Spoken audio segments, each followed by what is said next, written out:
Good afternoon. I'd like to call the Wednesday, August 19th Planning Commission hearing to order. Heather, if you call the roll. Mr. Granger? Here. Ms. Macbeth? Here. Mr. Boswell? Here. Mr. Schaller? Here. Mr. Tarley? Here. Mr. Klee? Here. We have two sets of minutes from our work from July. Are there any additions, corrections, changes? Motion to approve as submitted. I move to approve the minutes of July 15, 2020 and July 22, 2020 as submitted. Second that motion. Heather? Mr. Granger? Aye. Ms. Macbeth? Aye. Mr. Boswell? Aye. Mr. Schaller? Aye. Mr. Tarley? Aye. Mr. Klee? Aye. There are no items on our consent agenda, which brings us to our public hearings. And we're going to be starting our public hearings with a couple of text amendments. First, PCR 20-002 regarding special yard regulations.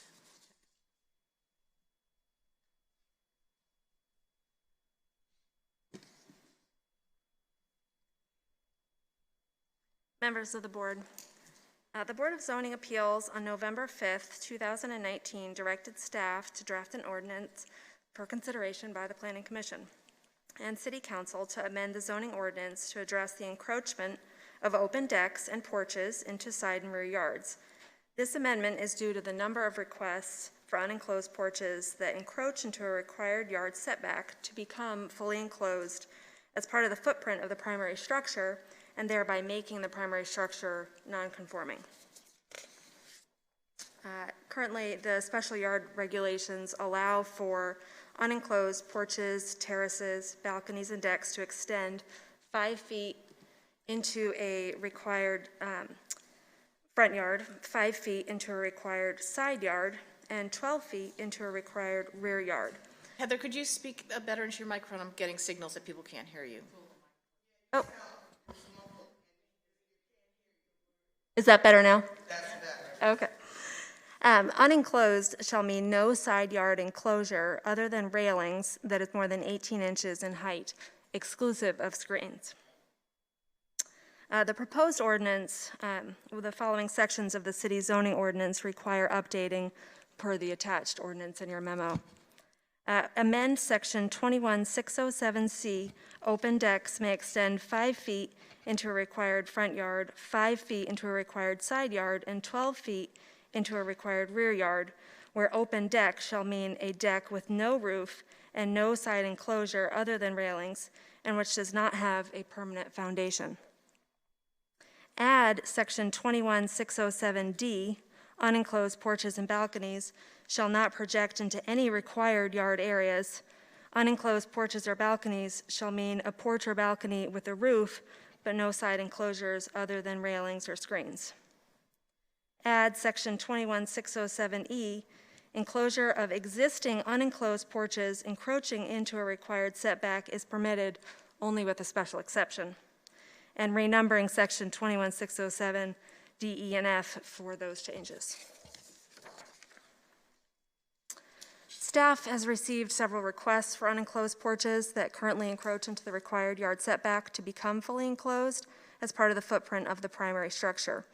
When this happens, the homeowner is required to go to the Board of Zoning Appeals and receive a variance, thereby making the primary structure non-conforming. The proposed ordinance would prevent future construction of unenclosed porches into the required setback. The building setbacks are designed to maintain a standard yard requirement in each zoning district. When multiple homes are requesting expansion into the required setback, the uniformity of the zoning district is compromised. Additionally, recent new construction of homes has shown that developers are building the footprint of the home to the limit of the setback and then extending the roof line as far as possible to create unenclosed porches in the front, side, and rear yards. These houses are closer to the street and adjacent homes, resulting in diminished side and rear yards. For homeowners who currently have an unenclosed porch with a roof and an existing foundation that extends into the required setback, the proposed ordinance would require a special exception for the enclosure rather than a variance. Staff recommends amending Section 21607, Special Yard Regulations pertaining to open decks, unenclosed porches, balconies, and the enclosure of existing unenclosed porches as proposed in the ordinance in your memo. I'm happy to answer any questions you may have. Does anyone have any questions for Heather? Yes. And it's probably not your decision, but if a variance is requested at the Board of Zoning Appeals currently, under the terms that you put in the memo, that would be that there must be a hardship. They would have to meet the variance standards. Right. That's correct, yes. So, and the variance in a hardship would be, makes that part of the property unusable or useless. Hardship could be demonstrated in a variety of ways. That is certainly one of them, Right. yes, yeah. So, in special exception, it has less of a burden. Right? That is correct. Why recommending a lesser burden for the unenclosed porches that, or decks that Sure. exist now? So for the cases that the Board of Zoning Appeals has seen pertaining to this, the argument was the foundation is already there, the roof is already there. I'm trying to switch out screens for windows. And the board recognized that in some cases that may not be a big ask, but they didn't want to just allow it. They'd rather review that on a case-by-case basis, thereby requiring a special exception. But going forward, to prevent this from coming up again and again, to address new construction, so homeowners don't find themselves in this situation 5, 10, 50 years down the road where they would like a sunroom rather than a screen porch.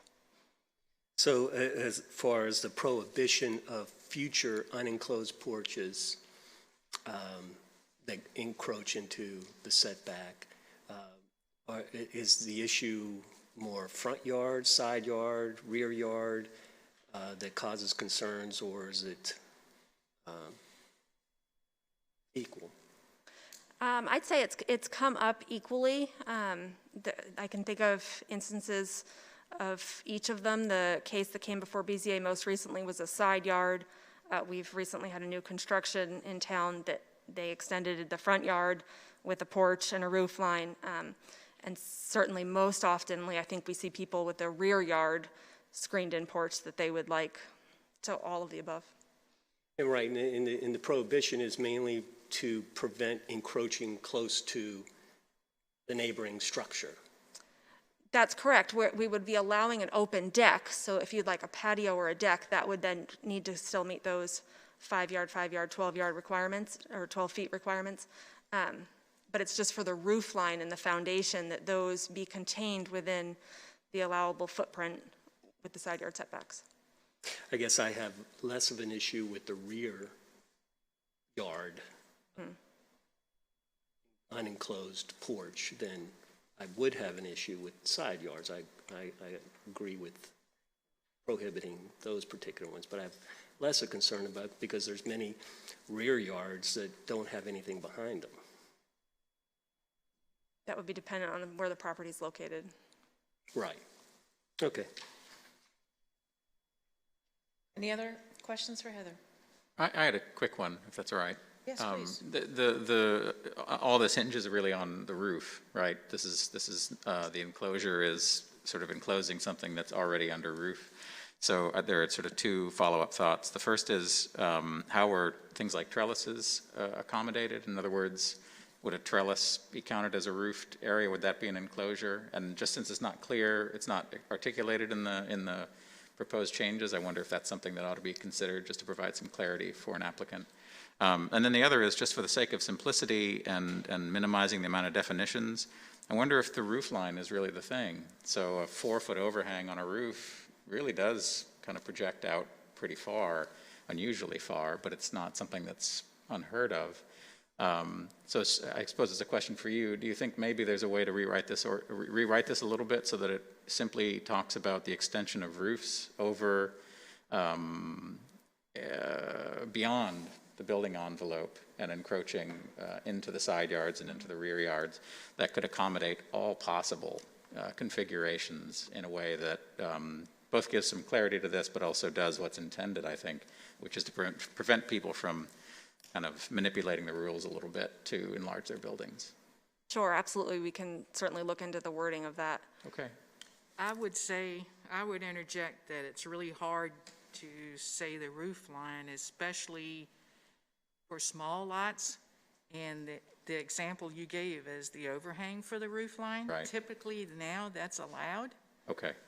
So we're not in their plans and measuring those. Gotcha. And having those put on the site plan. I think that's going to be kind of difficult for staff to get the building plans in and try to determine how much the roof overhang is, and then does the roof overhang meet the setbacks? So Sure. Okay. right now, the intention is, it's mainly, if you're looking at the picture, what comes in a lot of times is the example on the left-hand side. And in all intent and purposes, that looks like part of the main dwelling. Yeah. So when an applicant comes in to put the windows that you see in the example on the right-hand side, it's hard to understand why that's any different from the left-hand side other than the screens. Yeah. So I Agreed. think that's why staff and the Board of Zoning Appeals looked at this issue, because they've been getting several of them recently, and came up with the wording you see in your proposed ordinance today to help eliminate that problem. And it's especially confusing to individuals, not the homeowner who built it, but the one who follows. Right. Because Absolutely. we have several of those that says, well, everything's there but the glass. Why does the glass make any difference? Yep. And they don't understand that requirement in the ordinance and says that doesn't make any sense. You guys should change that. Yeah. So that's In that case, let's not change the wording with respect to roof overhangs. That seems pretty straightforward. But I think it is probably worth including something about trellises as whether they constitute an enclosure or not. And I would argue that they probably don't, because they don't keep the rain off.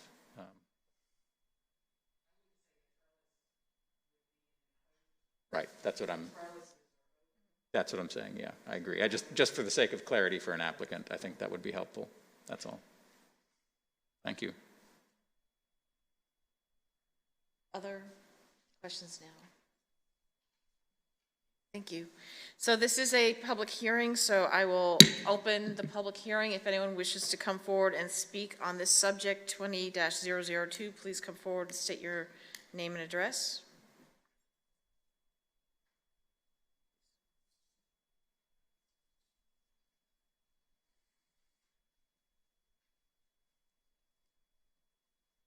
Good afternoon. My name is Sabrina Garner, and I'm ready to reside in the 518 Roycroft in Highland Park, but are you all saying that you can't have a screened-in porch? I mean, I don't understand what you're saying about the overhang and all of that stuff. I have a deck on the front of my house, a porch, and I was thinking of screening it in. Are you saying that can't happen? Oh, okay. I want to be sure, because I'm getting ready to get that done. And I don't want to get it done for you to tell me I have to remove it. No. Okay.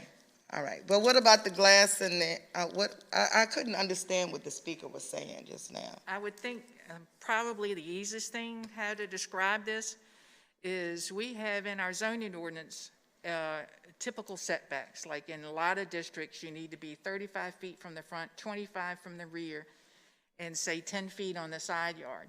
We have a special section in the ordinance that says for unenclosed porches, decks, and balconies, you can encroach into those setbacks a certain distance. Okay. 5 feet into the front, 5 feet into the side, and 12 feet into the rear.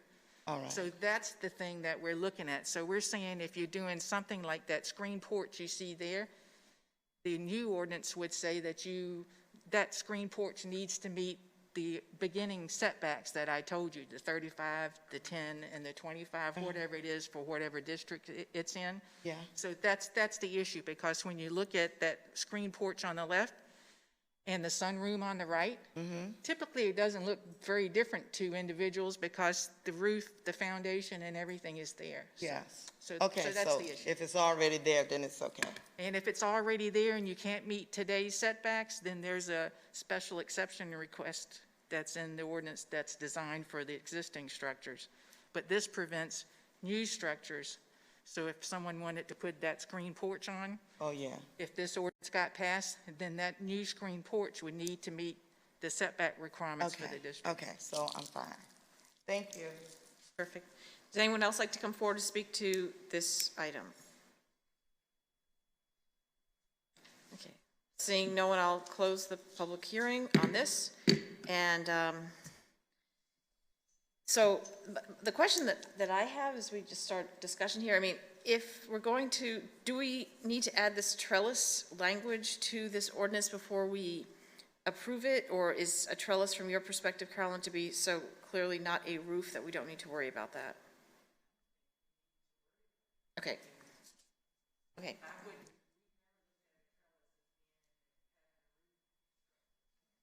Okay, so then I'm, yeah. Okay, cool. Then are there any other points of discussion people would like to? I have one question based upon the speaker's question. If a person has an open deck that now extends into the setback, would they be able to enclose that as a porch or an unenclosed porch? I don't see that issue addressed. Says you can't, all that's left, all that's in the part is that enclosure of existing unenclosed porches.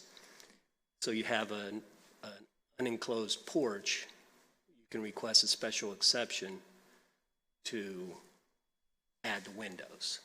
If you have a deck, can you convert that into an unenclosed porch, a screen porch? I think the intent of the ordinance is no. Yeah, and I think what that's in that's- D. Isn't it covered in D? Well, that's That's an unenclosed porch which shall not project into any required yard area. right. So So I think that's, it I is think, covered. yeah, I think I just was clarifying because I think that the question was, I have a deck, can I Right. have a screen porch, convert that to a screen porch? And I think the answer under this ordinance would be no. Well, it No, depends, the doesn't answer it, is on the- yes, as long as it doesn't encroach into the setback. No, if it encroaches into the setback, that's what I didn't have that, yeah. Right. But if you have a open porch, something that already has a roof, you can put screens in it. Yes. Other motion? I move that we recommend for approval PCR 20-002 as written. Second. Heather? Mr. Granger, Aye. Ms. Macbeth, Aye. Mr. Boswell, Aye. Mr. Schaller, Aye. Mr. Tarley, Aye. Mr. Klee. Aye. Okay, this brings us to PCR 20-008, another text amendment dealing with prohibited signs in all sign districts. Right. This is a request to amend Articles 6 Signs, Section 21749A3 of the zoning ordinance by adding additional text to prohibit uses for moving devices, as well as costumes and signs held or worn by a person that is in motion by any means, including fluttering or rotating as outlined in the attached ordinance. Staff has received several complaints concerning individuals dressed in costumes, displaying signs or advertising signs on and off premises in the city. The zoning ordinance currently prohibits off-premise signage and portable signs. It also prohibits signs consisting of pennants, ribbons, spinners, blades, inflatables, and other moving devices. Staff is proposing to tighten this section of the ordinance to prohibit floating and stationary balloons, a string of flags, sail feathers, inflated devices, or other similar moving devices, as well as costumes and signs held or worn by a person that is in motion by any means, including fluttering or rotating. This change will help with enforcement and better defined signs that are prohibited in the city. So therefore, staff's recommendation is to recommend the City Council adoption of the proposed ordinance. I'd be happy to answer any questions you may have. Are there any questions for Carolyn? Seeing no questions, I will open the public hearing for PCR 20-008, this changes to the sign ordinance. Does anyone wish to come and speak on that item?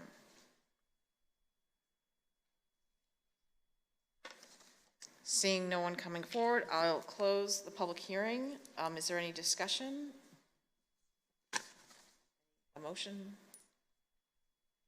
I'll move that we recommend approval of PCR 20-008 as written.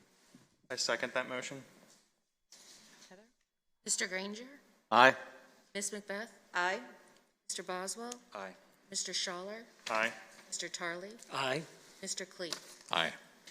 I actually was hoping we were going to get a demonstration of these. Fluttering and twirling. Anyway, okay, so this brings us to a set of public hearings that we will look at as a group. We can discuss individually or as a group as we go forward, but a presentation on PCR 20-13, 14, 15, 18, and 19.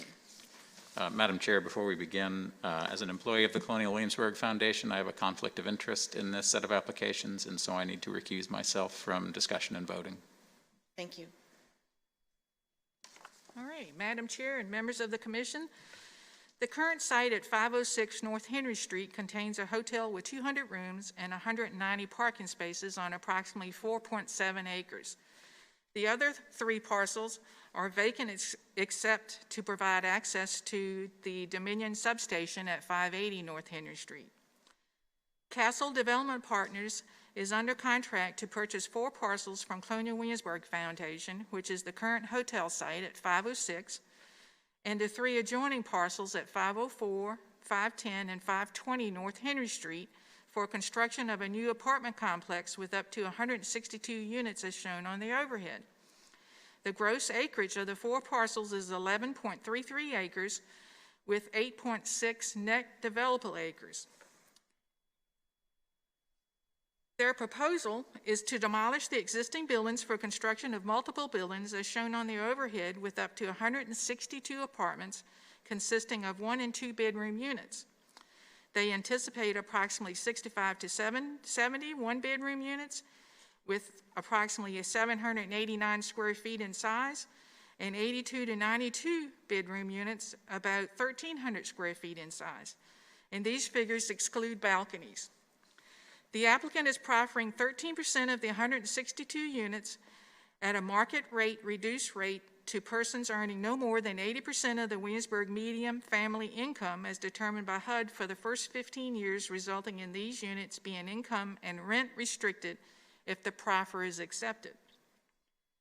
Rents for the proposed market rate units are for a 1-bedroom unit at about $1,390 and $1,560 for a 2-bedroom unit.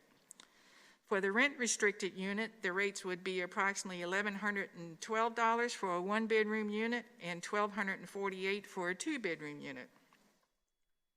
I mentioned in my packet amenities such as clubhouse, swimming pools, entertainment lounge, club room, fitness center, pet washroom, car wash station, rooftop beer garden, dog park, indoor bike garage with surface and garage parking. Fire monitors and sprinklers will be provided in the buildings. The applicant proposes relocating 1 entrance further north to provide additional separation to the train tracks on North Henry Street. This entrance will be used to enter the property and the Dominion substation. Both entrances on the conceptual site plan will be exits. Parking required for the 162-unit project is 266 parking spaces and 268 are proposed. This slide shows the conceptual lighting plan, which consists of a combination of pole-mounted and building-mounted fixtures with cutoffs to limit glare onto adjacent properties. The developer proposes to relocate the current WADA bus stop with no shelter from the northeast side of the entrance to the south side of the entrance of Highland Park to allow for a bus stop containing a shelter for residents of Highland Park and the proposed development. New 5-foot sidewalks are proposed along North Henry Street by the developer. A trash compactor is proposed to collect trash for the development. What we have before us today are 5 requests for changes, and I'll go over those now. The first one is PCR 2013, which is a comprehensive plan change, and the applicant is requesting to change the comp plan designation for 504, 506, 510, 520, and 580 North Henry Street from Colonial Williamsburg support to mixed use. This request changes 4 properties under contract with Castle Development Partners and the Dominion substation lot owned by the Colonial Williamsburg Foundation. In your packet, I provided the current Colonial Williamsburg support comprehensive plan information along with a proposed mixed use designation. At the Planning Commission meeting on January 29th, the Commission discussed the potential sale of this property as part of our comprehensive plan update. After the discussion, the Commission determined this property was not suitable for commercial use due to its location and distance from Merchant Square. The Commission directed staff to review multifamily zoning districts and return with recommendations. The Commission stated they prefer commercial development starting from Merchant Square outward. In the current comprehensive plan, mixed use is used to provide flexibility in land uses and density with a special use permit based on the zoning classification for an individual property. Mixed use is designed to be more limited than downtown commercial, quarter commercial, and urban commercial land use, but more flexible than office land use. Staff's recommendation is to support a mixed-use designation for the 5 properties because the Colonial Williamsburg Foundation will no longer own 4 of the 5 properties, and the 5th property not owned by the foundation does not directly support the foundation. A mixed-use designation will continue this designation, which is currently along North Henry Street and Scotland Street, as shown on the comprehensive plan map on your overhead. PCR 2014 is the rezoning for these properties. The applicants are requesting to rezone 504, 506, 510, and 520 North Henry Street from museum support to limited business downtown district LB1 with proffers for the 4 lots under contract and LB1 for 580 North Henry Street, which is the substation lot, which will remain under ownership with the Colonial Williamsburg Foundation. I provided in your packet the statement of intent for the current zoning of the property, which is museum support, and the proposed zoning, which is LB1. The statement of intent for LB1 states this district is established to allow a mixture of residential, office, and commercial uses in the areas north and south of the B1 downtown district that are designated by the comprehensive plan as mixed land use. Residential yard requirements are imposed to help maintain the residential scale and character of this area, and increased residential density and higher intensity uses such as parking garage may be allowed with the issuance of a use permit. Again, at our January Planning Commission work session, we discussed this. After the discussion, the Commission determined this property again was not suitable for commercial use due to its location and distance from Merchant Square. The Commission again directed staff to review multifamily zoning districts and returned with recommendations. The Commission stated they prefer, again, commercial development starting from Merchant Square outward. Based on this recommendation, staff reviewed the multifamily zoning district and the proposed LB1 district as an appropriate zoning district for this location. This continues the LB1 limited business downtown district currently for the blocks surrounding North Henry Street, Scotland Street, North Boundary Street, and Lafayette Street to include this property. It provides consistent zoning, setbacks, heights, and other zoning requirements for this corridor. The applicant is proffering, again, 13% of the proposed units to be income restricted, geared to those individuals earning 80% or below the area's family median income. And these units will be distributed throughout the development. With the proposed 162 units, 21 of the proposed units will be at a rent-restricted rate if the proffer is accepted. The Williamsburg Area Association of Realtors study was completed in May of 2018. This study reviewed As part of the housing chapter of the comprehensive plan update, it estimates median gross rents in the city of $1,093. This is due to the amount of rental housing available, low vacancy rates, and more upscale units in the city. The study notes affordable workforce housing median rent costs with inflation in 2018 at $854. I would note that the applicant is not proposing workforce housing, but rent-restricted housing. Staff recommendation is approval of the requested rezoning to LB1 with proffers for the 4 lots under contract and LB1 for 580 North Henry Street.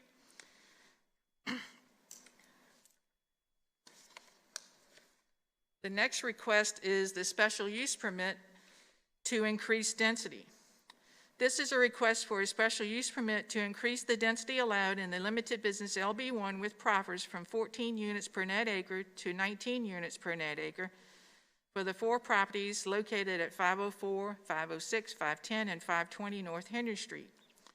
The LB1 zoning district allows 14 dwelling units per net acre by right, resulting in 120 units for the 4 parcels with the 8.6 net developable acres. The applicant is proposing to increase the density from 14 to 19 units per net acre, resulting in 163 units being allowed on the 4 parcels.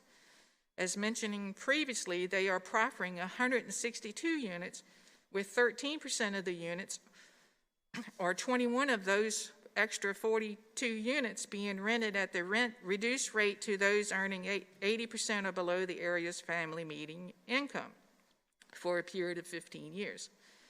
This increase in density allows the 42 additional units for the development.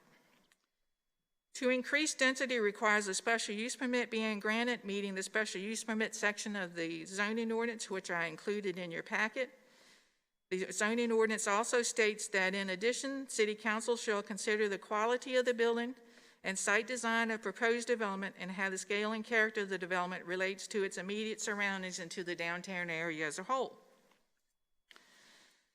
5 buildings are proposed to house the apartments with parking underneath buildings C and E. They propose to develop the property in 4 levels to coordinate with the natural terrain. This allows the street fronting residential buildings A and B to step down along with the site with 3-story facades on the low side and 2-story facades on the high side. The rear building C, D, and E anchors the complex with a central clubhouse, fitness, and pool complex and residential wings extending from this core with 3-story to the public side and 2 stories to the pool side. The wings overlooking the wetlands are 4-story dwelling units with underground parking. The height allowed in the LB1 district is 35 feet from grade. I would note that grade is defined in the zoning ordinance as a reference plane representing the average of the finished surface of the ground adjoining the exterior of the front wall.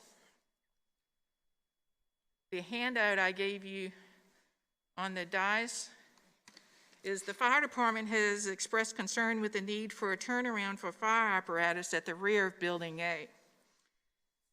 After discussions with the applicant and the fire department, the applicant proposes to construct a hammerhead turnaround at the end of that bay, which is at the end closest to Henry Street, which will meet their requirement. So basically what would happen is a hammerhead would go here and here, so the fire apparatus getting in the property is no problem. This is needed for them to turn around and go back out this way. So the applicant has reviewed this and that's acceptable to them. The Architectural Review Board reviewed and approved the project's conceptual design at their May 26th meeting. General comments from the Architectural Review Board were this is a big improvement from the current buildings. The design looks great. It has a nice mix of materials and expressed this is a good project. This is a couple of slides that just show the elevations.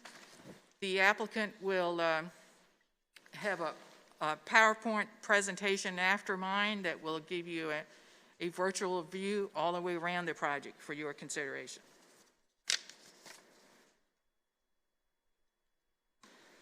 The Site Plan Review Committee met on this proposal on June the 17th. They expressed concerns on construction on the 30% slopes, the income-restricted units, the trash collection, bike location, screening for Highland Park, and sidewalks. The applicant has addressed those concerns, as I mentioned throughout my presentation today. Bike locations are going to be inside of the building. Trash collection is at the one site with a compactor. They are proposing to replace all the sidewalks along Henry Street in front of their property. So I think they've addressed most of those, and I'll talk about the 30% slopes shortly. I included in your packet the special use permit regulations, including additional reasonable standard requirements. The applicant has submitted a traffic impact analysis, utility information, fiscal impact analysis, archaeological report, soils report, and stormwater information. Land Tech Resources prepared a traffic analysis which concluded the traffic generated by the proposed development does not warrant the installation of either right or left turn lanes on North Henry Street at the entrance to this project. The analysis determined fewer trips for the new use than the current use, for an average of 1,634 trips per day for 200 motel units to 1,089 trips per day, averaging for 162 apartments. This considers the motel being occupied at a reasonable level and not closed as it has been for months. They also note the proposed entrance location meets applicable site distance requirements. The city engineer has reviewed and agrees with the traffic analysis. The site is served by an existing 16-inch water main with sufficient pressure to serve the proposed development. The project will increase daily water and sewage discharge by 21,120 gallons per day. The city's sewer system has sufficient capacity for the increased flows, and no downstream improvements are required. For the fiscal impact study, the study concludes a positive physical impact to the city at build-out of $437,478. They estimate an annual net positive impact of $291,864 through direct and indirect tax revenue. They estimate the valuation of the project at completion of about just over $32 million, which results in real estate taxes of over $194,000 annually. The estimated revenues of over $169,000 annually for additional sales downtown for shopping and dining.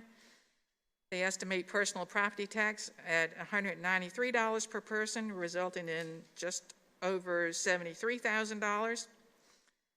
They estimated expenses of $61,794 per year for 6 new school-aged children, and $83,820 for emergency services, totaling just over $145,000. This results in the net positive impact annually of $291,668 to the city. Several questions have been raised about the number of children for this project, so staff looked at the number of children for similar apartment complexes recently constructed in the city.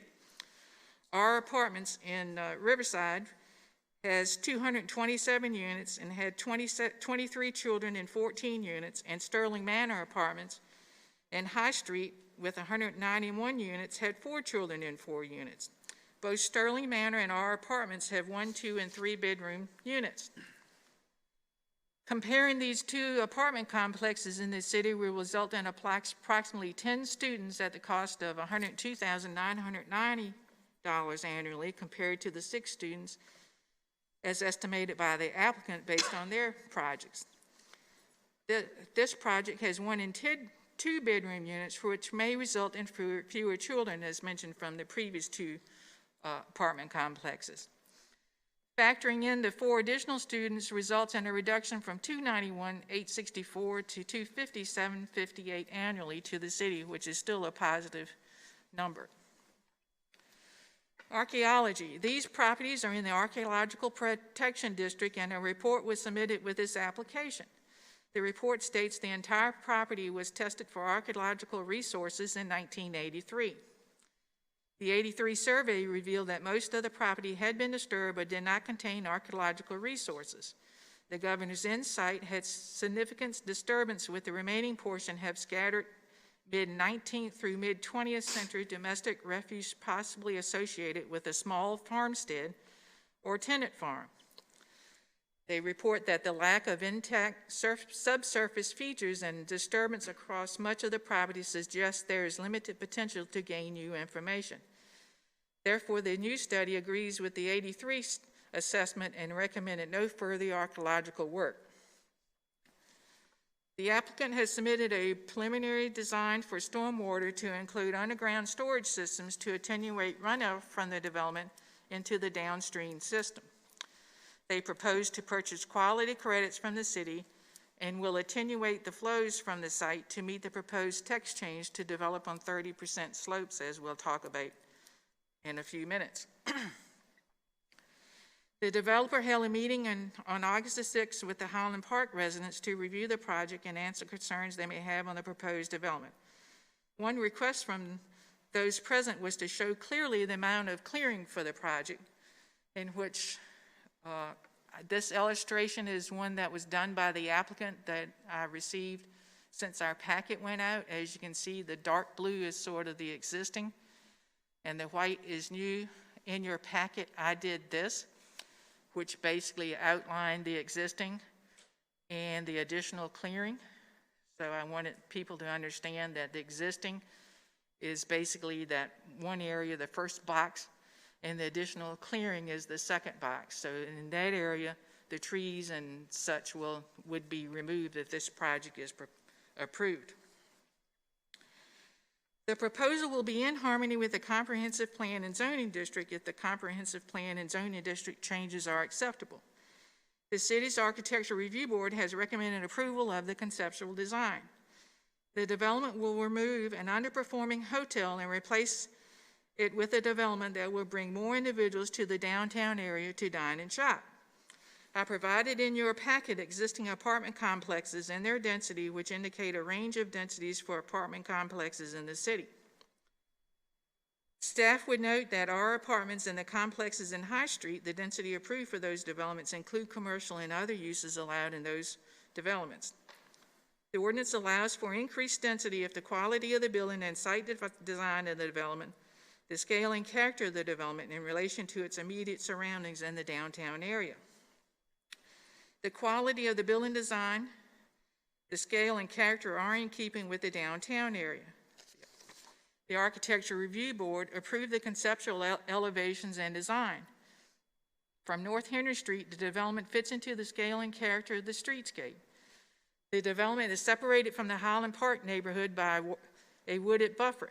The distance from the clearing of the proposed development to the homes on Burbank Street is over 300 feet and approximately 290 feet to the closest home on North Henry Street. The 100-foot RPA buffer must be maintained with no encroachments allowed into the buffer except those authorized in the zoning ordinance. Therefore, staff recommends approval of the conceptual site plan and the density increase conditioned upon the following. The developer constructing new 5-foot sidewalks as shown on the conceptual site plan along North Henry Street. The developer installing a bus shelter on North Henry Street at a location approved by WADA, which must be shown and approved by Planning Commission with the final site plan. Additional trees and shrubs being provided along the northern property line and along North Henry Street to provide additional screening to the Highland Park neighborhood. Being approved by Planning Commission with the final site plan. And I added one meeting the fire department requirement for a turnaround for fire apparatus for Building A, which must be approved by Planning Commission with the final site plan.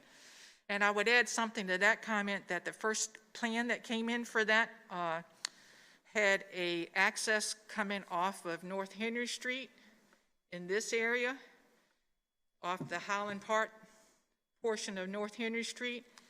And based on the concerns expressed by the neighborhood, they took that emergency access out. So that was part of the reason why we're now looking at doing the hammerhead at the end of the bay. So just to give you a little more clarification on how that came about. For PCR 2018, text amendments for slope waivers. This is to add section 21626 and to amend section 21782 to allow slope waivers with a special use permit that cannot be approved by the zoning administrator. Section 21782E prohibits new construction on slopes in excess of 30% unless the zoning administrator grants a waiver in accordance with section 21788, which basically this requires the applicant to demonstrate an undue hardship.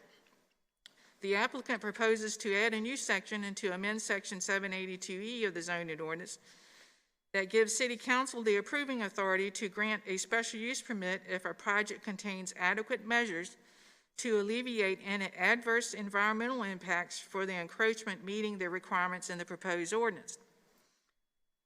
As part of the site plan review of this project, there was a question as to what the soils and so forth are. So the applicant did do a soils report, which was included in your packet.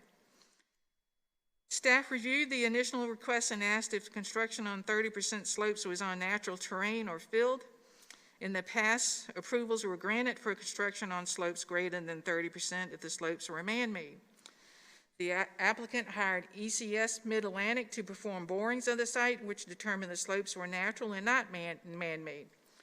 Based on this information and the requirement of an undue hardship outlined in the zoning ordinance, the staff informed the applicant a waiver could not be granted. This prohibition on filling of 30% slopes is used to protect water quality. The quality is affected by erosion and runoff. The goal is to protect wetlands, floodplains, and low-lying areas from runoff and erosion. For undeveloped properties, this is a tool to keep development away from these slopes. For redevelopment properties, there may be some instances, staff thought, where slopes may be acceptable for filling. For the current site, 2 buildable areas are separated by a ravine which does not contain wetlands. At the top of the ravine, adjacent to the substation, some of the slopes up there are already eroding, which is up in this area, because staff, we walked the site. The proposed ordinance prohibits encroachments into RPAs and requires a mitigation plan to prevent any increase in water pollution for the project and reduce downstream erosion. It regulates stormwater at the source to protect against and minimize water pollution and sediment deposits. It requires redevelopment projects to meet the criteria outlined in the ordinance for post-development.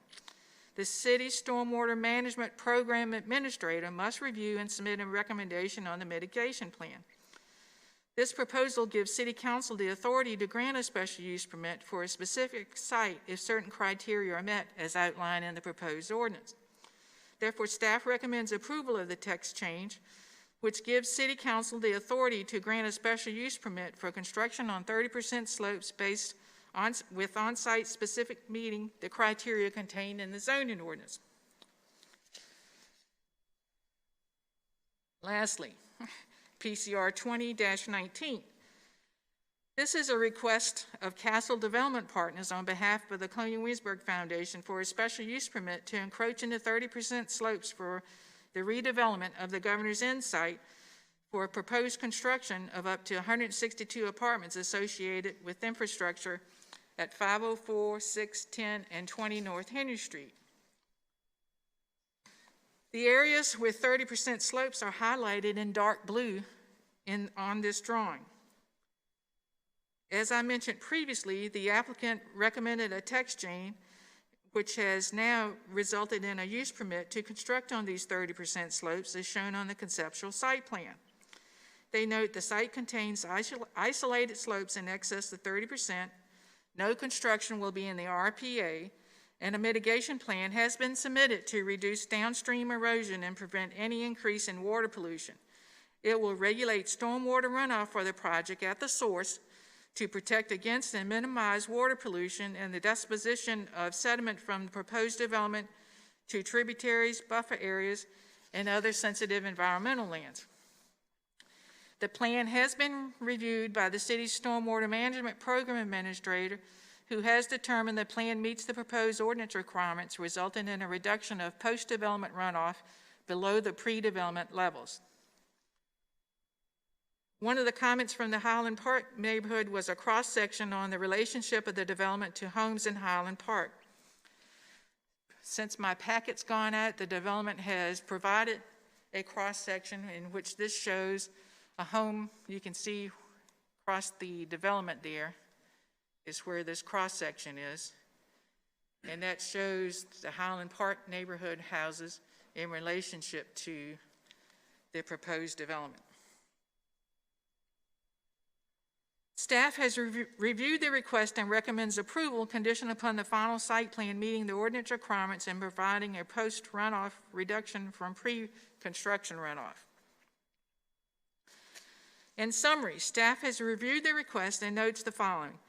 This redevelopment project will remove an outdated motel from the city's inventory on a major entrance corridor to downtown Williamsburg.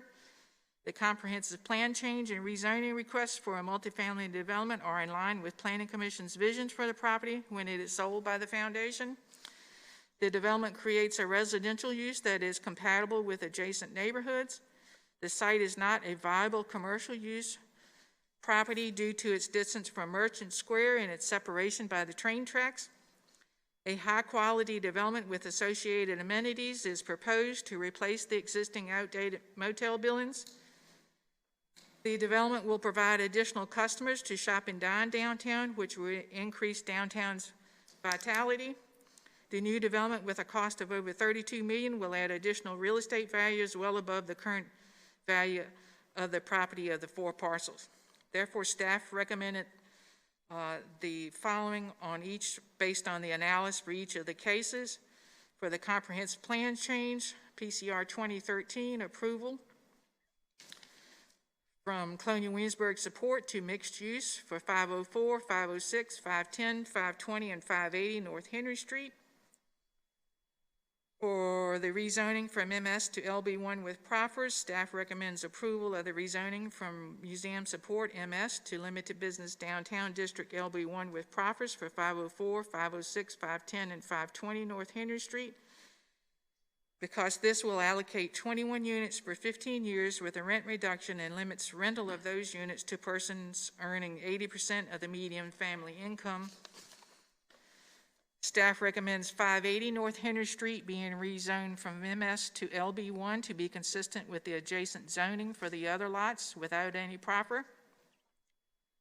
For PCR 20-15, the special use permit, staff recommends approval of the conceptual site plan and the density increased condition upon the following.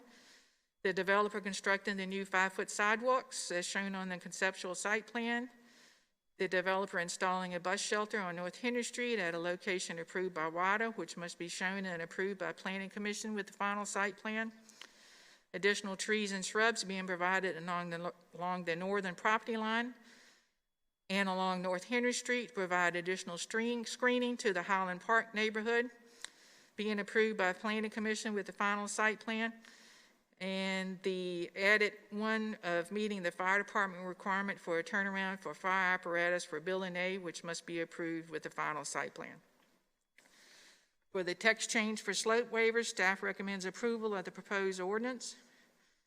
For the special use permit, PCR 20-19, staff recommends approval of the slope waiver because the encroachment into the slopes is between 2 developable portions of the property. The encroachment is not in a resource protection area, and the developer meets the additional flow requirements outlined in the proposed ordinance based on the city's stormwater management program administrator. And with that, I'll be happy to answer any questions you may have. Vernon Getty, the applicant's attorney, along with John Hopke, the designer, and the applicant and others are present and will also give you a presentation on their proposal and answer questions you may have of them. And there, I'll take Okay, thank you, Carolyn. That was a Herculean effort there. Thank you very much. Are there any questions of Carolyn before we open the public hearing and hear from the applicant? Just a very brief question. Just to clarify about the ravine, from walking the site, how channelized is the flow right now, and where you know it's isolated? Where does it seem the flow generally goes? Is it towards the existing paved surface, or does it eventually make its way down Well, I think the flows currently, everything starts up here and goes this way. Okay. So you've got right now at this station, there's like a ravine in here, and it starts up in here and goes down towards that way. Okay. And up in here by the Dominion Station, when Heather and I walked it, there was considerable erosion here to the point where they actually had thrown some concrete or rocks or something down there to help keep from encroaching into the Dominion substation site. Okay. Thank you. Any other questions for Carolyn? Okay, well then I will open the public hearing and I'll let the applicant or their representative speak first. Thanks.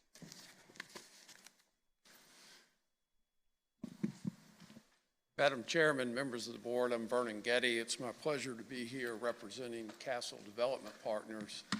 Castle Development is a real estate partnership based in Charlottesville. In the business of developing and renovating multifamily housing.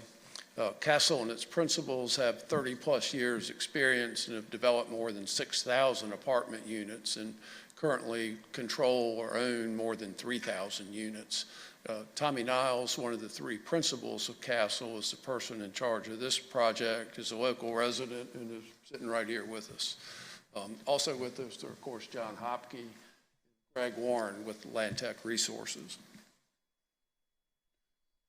You're familiar with the existing site. The only thing I'd point out on this slide is White Street, which is the property line on the north side, of course, is a paper street. It doesn't exist on the ground, but it does form the property line between this property and Highland Park. As we know, Colonial Williamsburg has closed the Governor's Inn and is selling the property.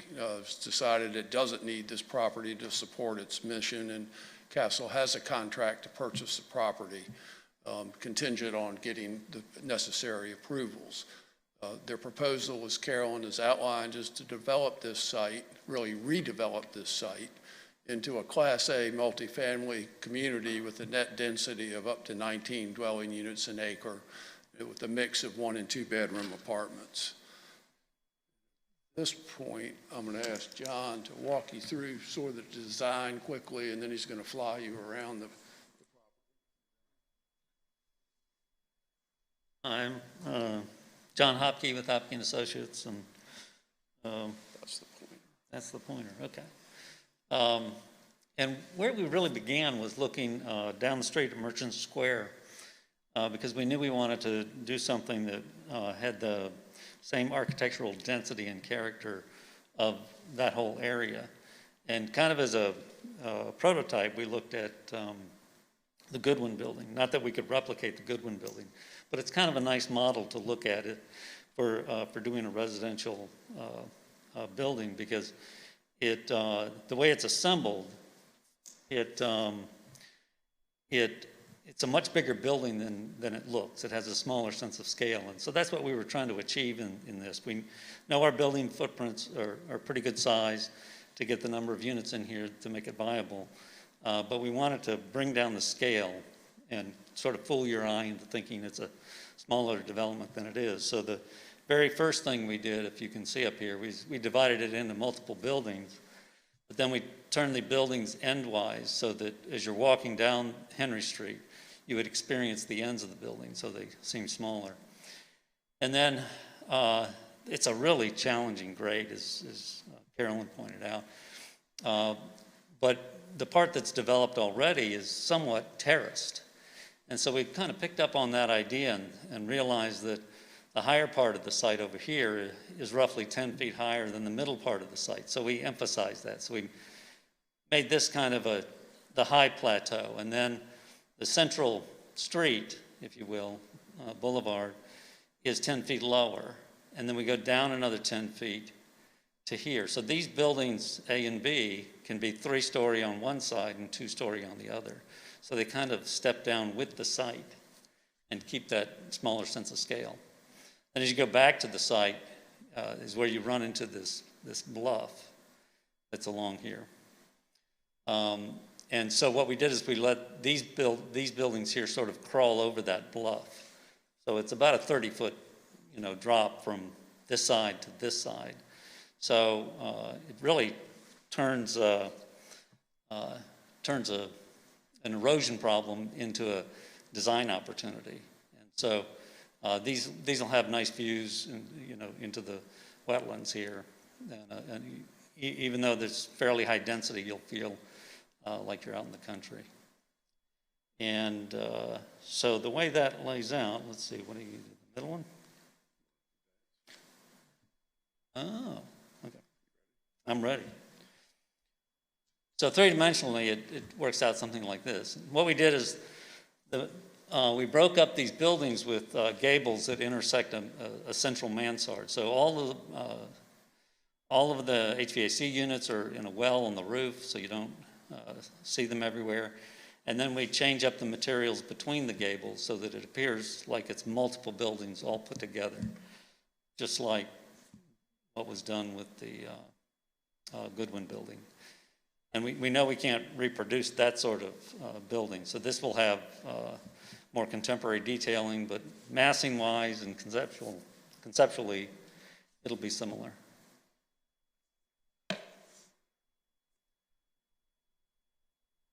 These buildings sort of curl around the outdoor pool and the fitness center, so those louder aspects of the development, if you will, are kind of kept on this side and shielded from the neighborhoods.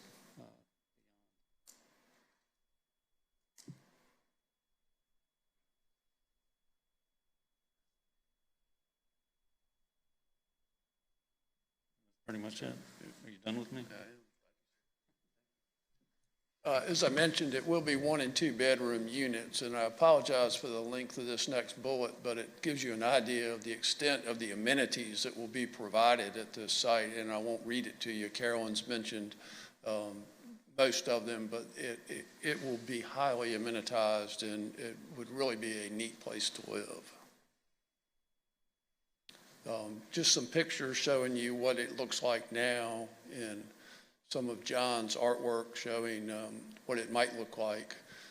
I teased John, he can't bring himself to put trees where they will probably actually be to hide his beautiful design.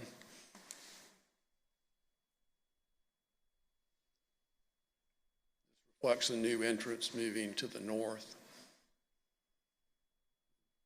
This, of course, is a view from North Henry. We obviously agree with Carolyn's comprehensive report and recommendations. As John and I joked before the meeting, her report is probably longer than his master's thesis and certainly is comprehensive and thorough.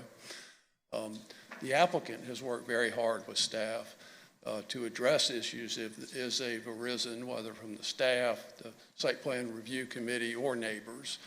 And we did have an excellent neighborhood meeting, and we were able to listen to and discuss the project with a number of the neighbors.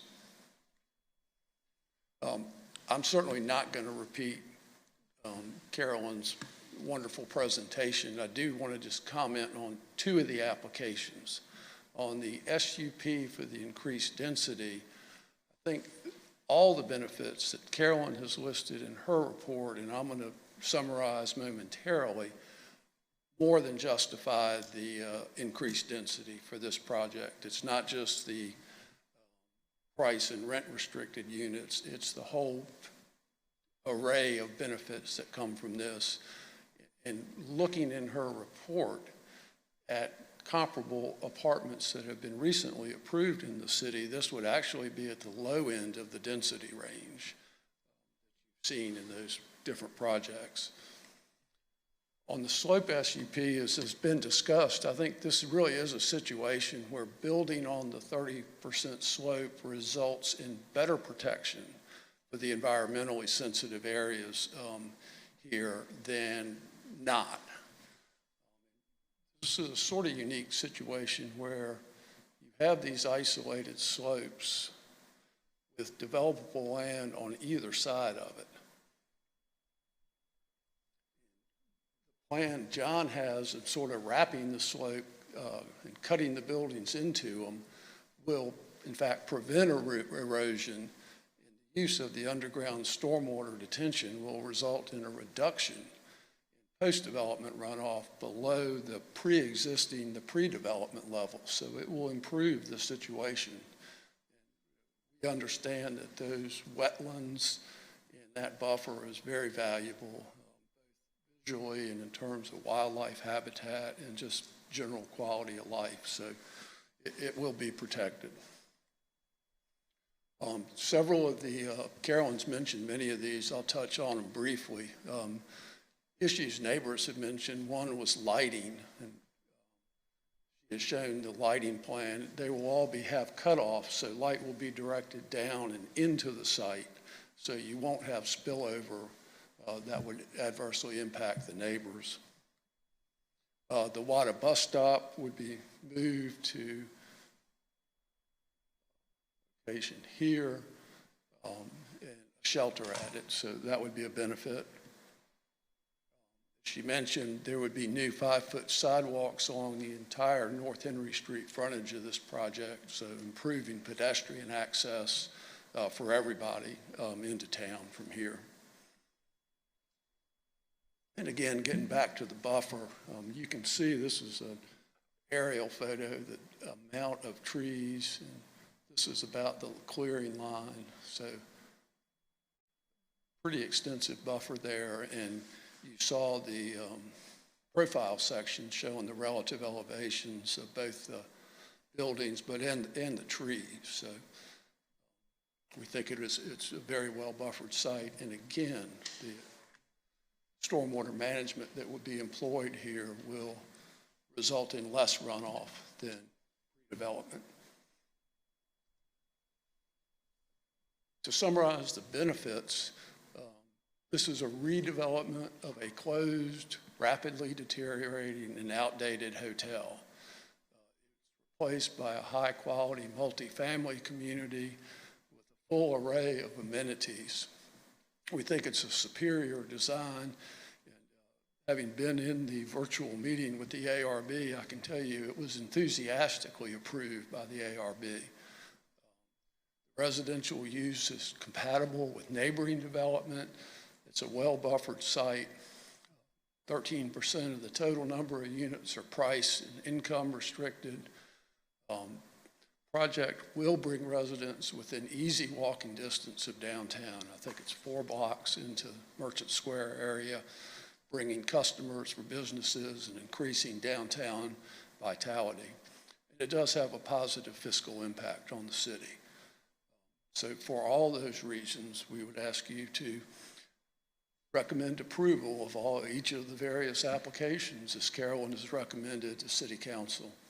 And of course, any of us would be glad to answer any questions you have.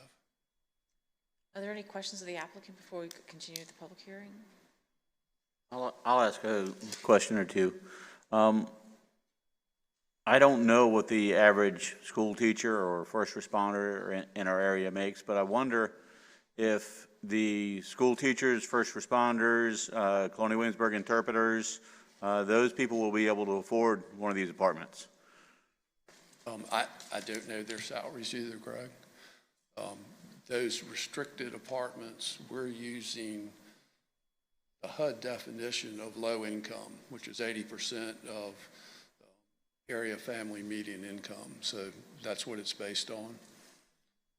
Those are measures used in the HUD's low income tax credit programs and other HUD programs around the country.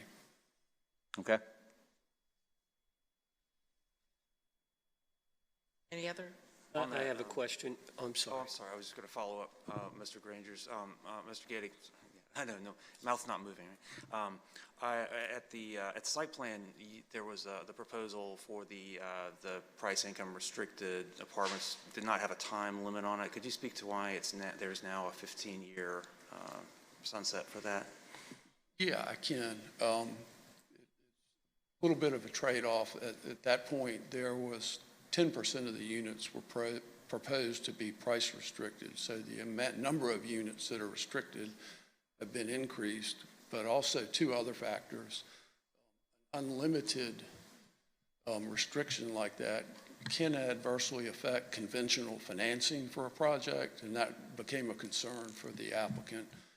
And the applicant pointed out that in 15 years, the reality is all the rents are probably going to be at the 80% level, since it'll be 15 years old at that time and probably not at the top of the scale of rents in the area anymore.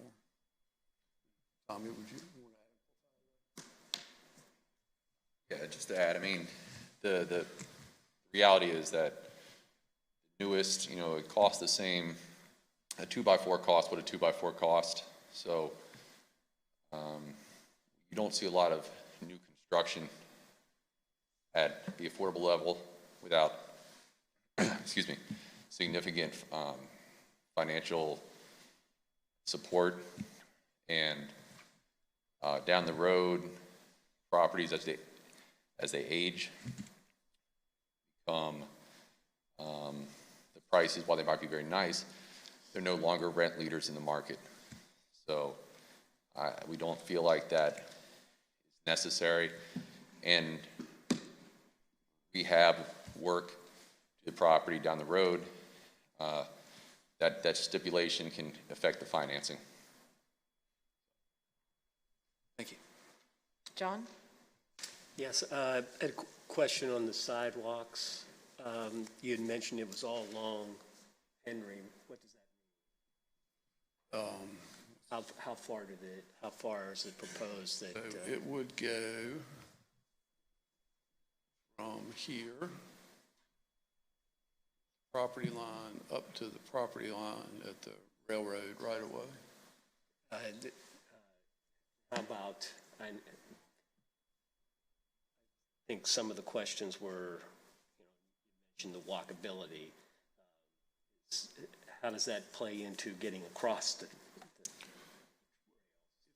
Look at what's there now. I mean, there are asphalt shoulders up to the rails, and I think that's really all you can do in terms of crossing of the tracks.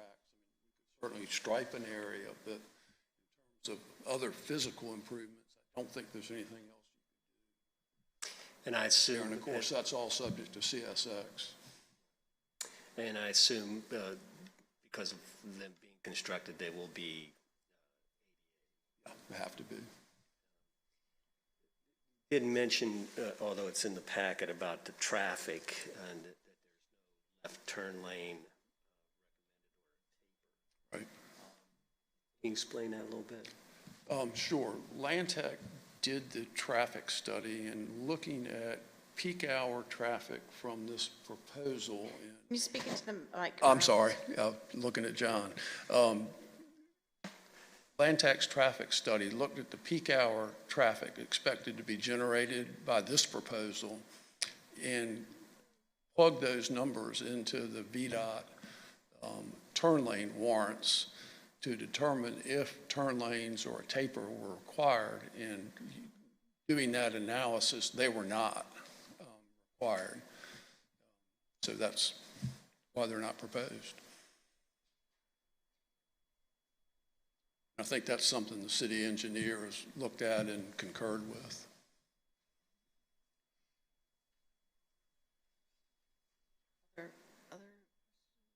I did have a very small question at this point. I have other questions, I think, for later. But on the agenda that was sent out, and even still what's the agenda on our website versus when you dig into the actual proposal, the change in density was advertised as 14 to 18, and it's now 14 to 19. Is that because of a change in the developable land with the slope waivers or something? It's a very small change, but it's different than what is advertised in one part of this public hearing. So I don't know whether it's Vernon. Okay. So there wasn't a change halfway through the process, because I have documents that say 18 and then.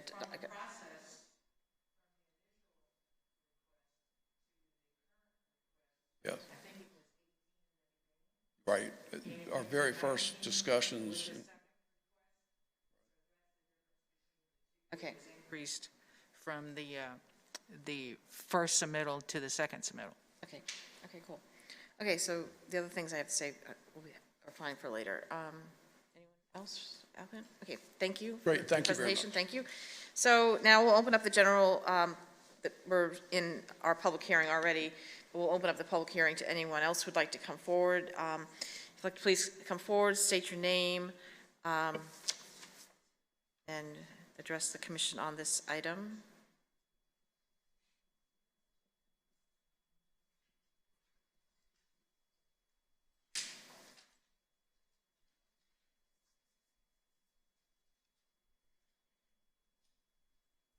There is a timer. We hope, given the number of people here, obviously we'd like to maintain the timer. And then if you'd like to speak again after everyone who wants to speak first off, you're certainly welcome to do that. So please, the floor is yours. Thank you. My name is Mary Cottrell. I live at 516 Burbank Street. And from the back of my property, I can currently see the top of the one of the buildings that are in the Governor's Inn process. I can see this corner of the building from my property, even now with all the trees in full bloom, with full leafage. So my concern, and I didn't really think I got it when they showed the ravine, I don't think that dropped as far as it does on that cross section, because it goes all the way down to the water. And my concern is a lot of those trees that they're taking down are on higher parcels of land. So instead of needing a 50-foot tree for a buffer, you need a 150-foot tree so you can cover all that land, or however much height you need. So that is a concern we have as members of Highland Park community. It seems like all the views they show when they want to show how pretty this place is are from North Henry Street, and other views, they're not from the neighborhood of Highland Park. It seems like they've, I mean, I know this is what they're trying to sell to the city and all, but it just seems like they're more concerned about that view than the view around back. There's a 1.5 acre increase in impervious cover from the existing area to the new area. I also kind of question the need.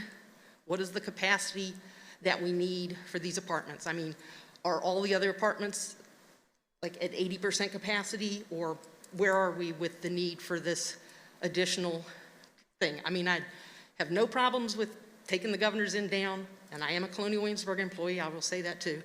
But I really kind of question how much more rental space we need in the area. The sidewalk was a little bit of a concern. Are they doing just the sidewalk around North Henry, or are they doing the little cut through that gets you into the park? And also the location of the WADA bus station, it seems like it would be right in front of the sign that announces you're at the Highland Park community.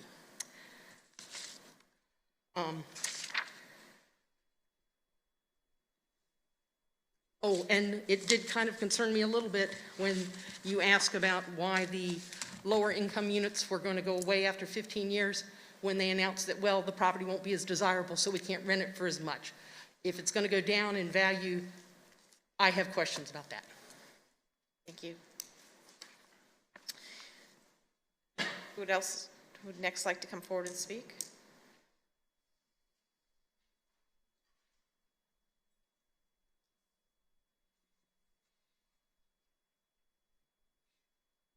Good afternoon. I'm Jennifer Walton. I've been in Highland Park all my life.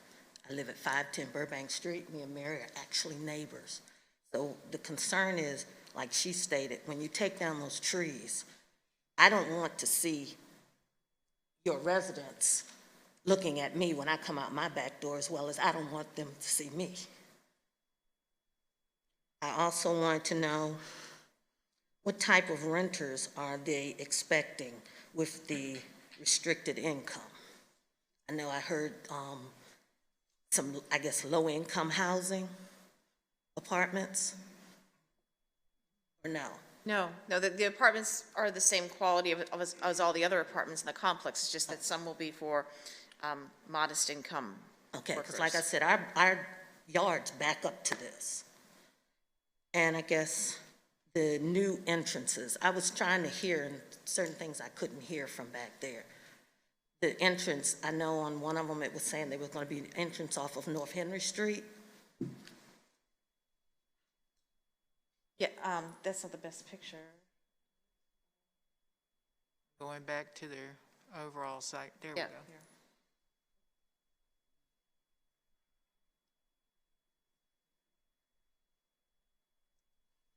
Is it where White Street was supposedly? No, ma'am. Oh, okay. The entrance off of Henry Street, this is the train tracks. This is the entrance that goes to the substation. Okay. The current entrance is this way, a little closer. They're moving it to there.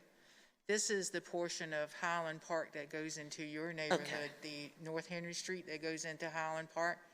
The entrance is out on this section, not that section. I got you. The previous plan showed an emergency entrance here, and they took it out based on neighborhood concern. Okay. So, no, there's no entrance there.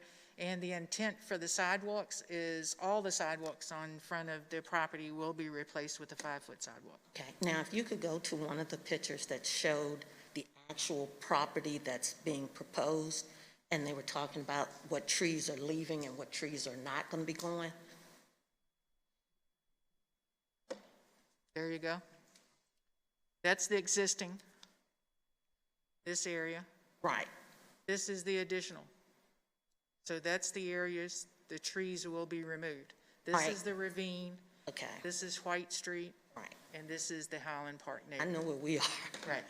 I know where we are. So that's the additional.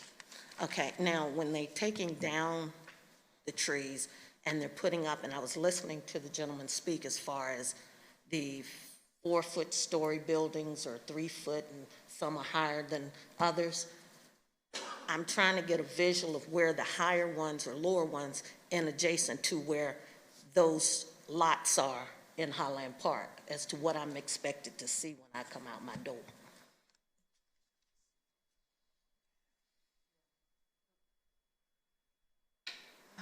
Because, I mean, the purpose of living there is... cross-section, wasn't that what you were wanting? Yes, this is the one that I believe you would see from Highland Park. Is that right, John?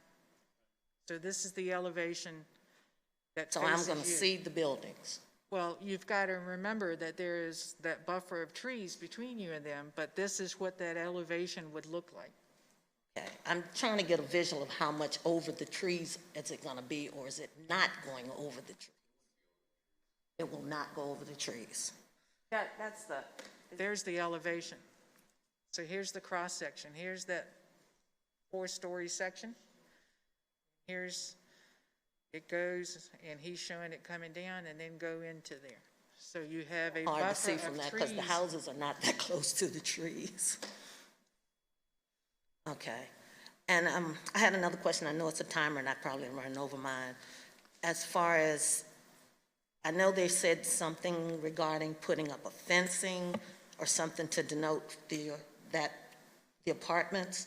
Is there something that's going to go up as a buffer from the apartments and the neighborhood? I know the streets, the creeks there and everything else. Is there something that's going to go around the apartments to keep from coming across through to the back of our neighborhoods?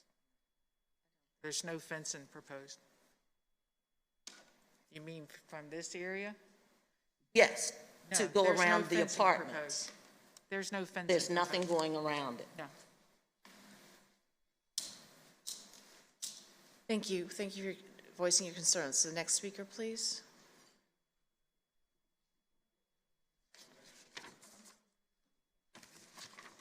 I'm David Vogan. I live on Burbank Street. I had a question or two about traffic. It's my understanding that we're hearing that there will be less traffic as a result of this than there was for the hotel. Correct? Well, okay, again, as someone who lives in the neighborhood and has for many years, it's my understanding that that was based on a projection or an estimate of 1,600 trips per day. That number is not accurate. That would equate to, if we consider a 16-hour day, that would be 100 trips a day, 100 trips an hour. And I think for those of us who live in the neighborhood and drive by, walk by every day, that figure obviously is not accurate. So to say that the proposed traffic flow will be less than there was before, I believe is not accurate. So, and I can't dispute that. But my understanding of the traffic study is not based on the current actual traffic with a building that's not in use, but the expected traffic of a building of that size, of a hotel that was in use at some, 75% capacity, that's what that traffic number represents, something to that effect. Well, I think there's some confusion there, because if you're looking at 1,600 trips a day at 200 units, that's about 8 trips a day per hotel unit. It's not hundreds of trips per day. So the ITE estimates a hotel use trip rate by visitors, and then they look at trips generated by apartment complex. So that's the difference between the two, is that people who live in an apartment travel, they go in and out less than someone who is visiting. Right. So that's the difference basically in the trip generation. The Land Tech can address that if the commission has more concerns on that.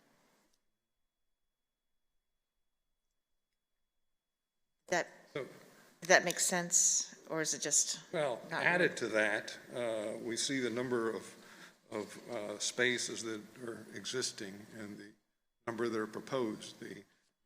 We're hearing earlier that the number of existing spaces is around 190, and that the proposal will have an increase of 75 or so spaces, 260 something, I believe it was, 265 compared to 190. So again, the implications of that for traffic, number of trips. And based on, we can accept the 1,100 figure for the proposed traffic. Again, I think the immediate access for Highland Park is a consideration. We have the railroad tracks, and we have the service entrance to the post office. Those all are significant considerations. And to me, there's a potential for some real increase in conflict and congestion in this area. So some additional information on that would be helpful.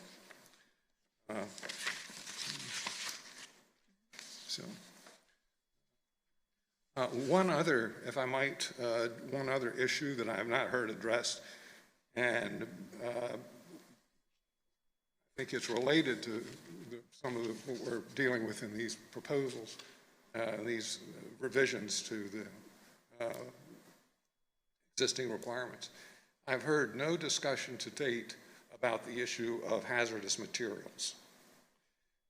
The existing hotel complex was built in the 1960s. This is a time when asbestos was used everywhere and lead paint was used everywhere. So asbestos was used, as we all know, in insulation. It's used in floor tile, floor mastic, caulking. And so just wondering what sort of provision has been made for that at this time. Well, I mean, the demolition of the building will have to take place, and then will have to take place to current standards. Right. That's part of the demolition of the building. Once the application comes in, the contractor would need to demonstrate what asbestos and what the asbestos removal requirements are. So all that's done through the building code requirements. Wouldn't that be something just as far as the overall feasibility of the project? We all know that remediation is no, I think that the requirements of demolition are part of the building code, and so all of those issues are captured there. They're not part of this application. Right. Well, just in terms of general information, is valuable information as far as the feasibility. Thank you. No, yeah, I mean, I certainly would hope that the applicant has done their due diligence of the cost of that demolition as part of the viability of the project. So that's part of their business model, I guess. Yes, please come forward, sir.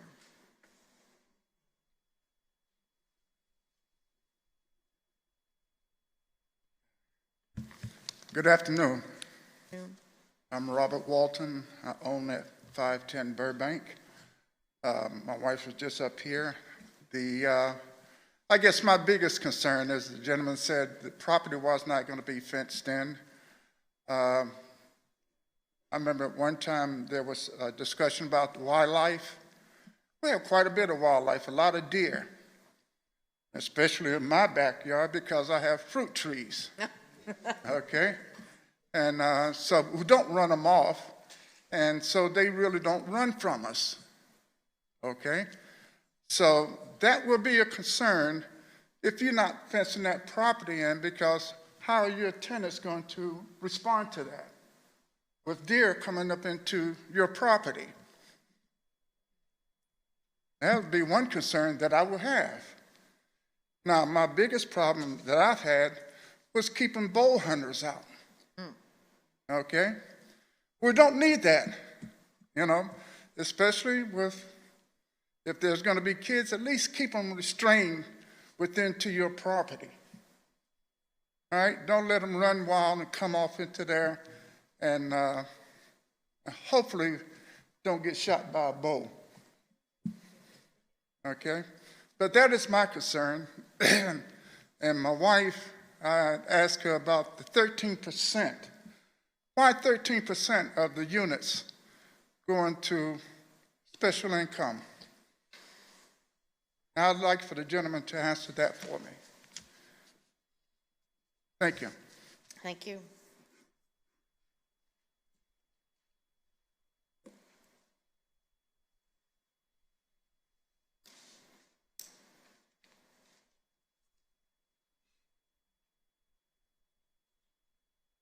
Good evening, everyone. Hello. My name is Henrietta Mormon, and I live at 500 Burbank Street in Holland Park also. The only concern that I have is with the erosion and when, I guess, when the rain and all of this stuff going to erode and make more water in my backyard, because I have a slope yard down. I mean, that go down the hill, and so when that water come in, it's going to back up in my yard, and I'm concerned about that.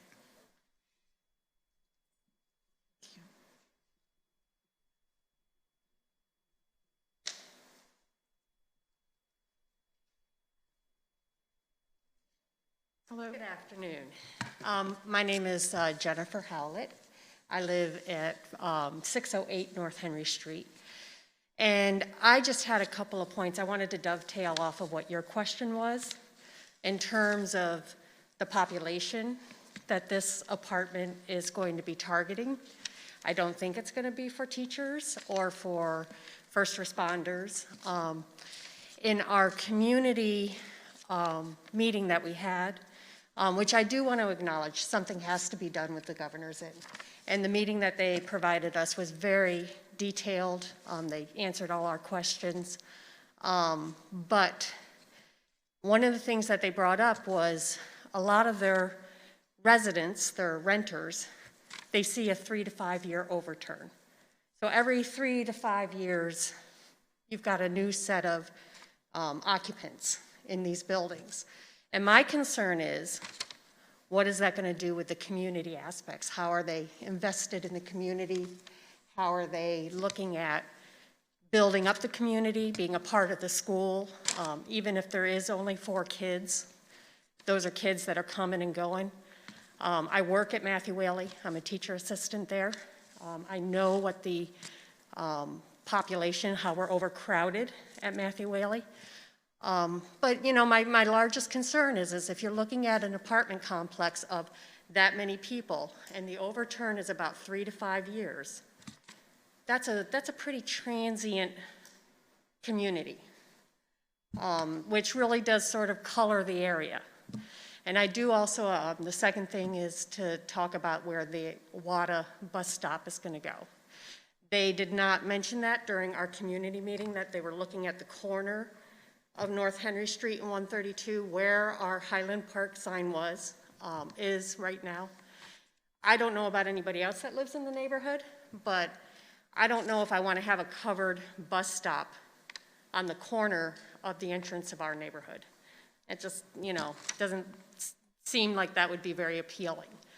So the two things that I'm concerned about is the transient nature of the apartment complex.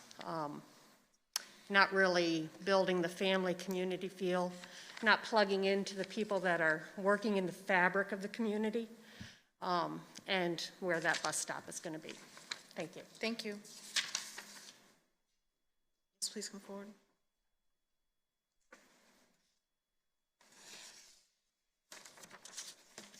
Good afternoon. Good afternoon. My name is Bryce Hinch, and a little different address here. We live over at 142 Bastille Court. And a couple of comments and questions. In the allowance of going from 14 to 19 in terms of the density, it appears that, at least as far as the numbers that I think I heard this afternoon, it's going to be an additional 41 units. And I guess my question is, if they're going to allow an additional 41, what is it that we're going to get for that? What's the advantage? Well, I mean, obviously to the company, yeah, more money, more apartments. But is the city, is there some other advantage that's going to be coming? And again, as other people have just mentioned about the traffic flow, obviously another 41 units is going to create obviously additional traffic there. And also I just have to comment, sir, that we were not invited to any listening session. Otherwise we would have been there. But maybe that was just for the Highland Park. But anyway, we were not notified of that. And again, we're certainly concerned about the wildlife back there as well. We've had deer in our backyard many a times, and there's a pretty thriving herd back there. So we're a little concerned with that. So, but I guess the additional 40 units, what's the advantage? Sure. So just a question, Carolyn. So the Bastille Court neighborhood is part of a condo community that's actually in York County. That's correct. I'm assuming that as neighbors or as property adjoiners, they would have received notification of this stuff. They received notification from the city. They did not receive notification to come to the Highland Park neighborhood meeting that the developer had with the neighborhood. And the change from the density, the additional 41 units, if I recollect what you said before, is that 21 of those 41 units are what is in this right. special consideration category. 120 units are allowed by right with the 14 units per net acre with the straight up LB1. With the 19, they would get, well, the ordinance would allow 163. They are proffering 162. So that's 42 units, and they are proffering of the 42 additional units, 21 of those being rent restricted. So for the expansion, it's a 1-for-1 to the rent restriction to what they're getting. Yes. Okay. Hi, I'm Sharon Willoughby at 142 Bastille.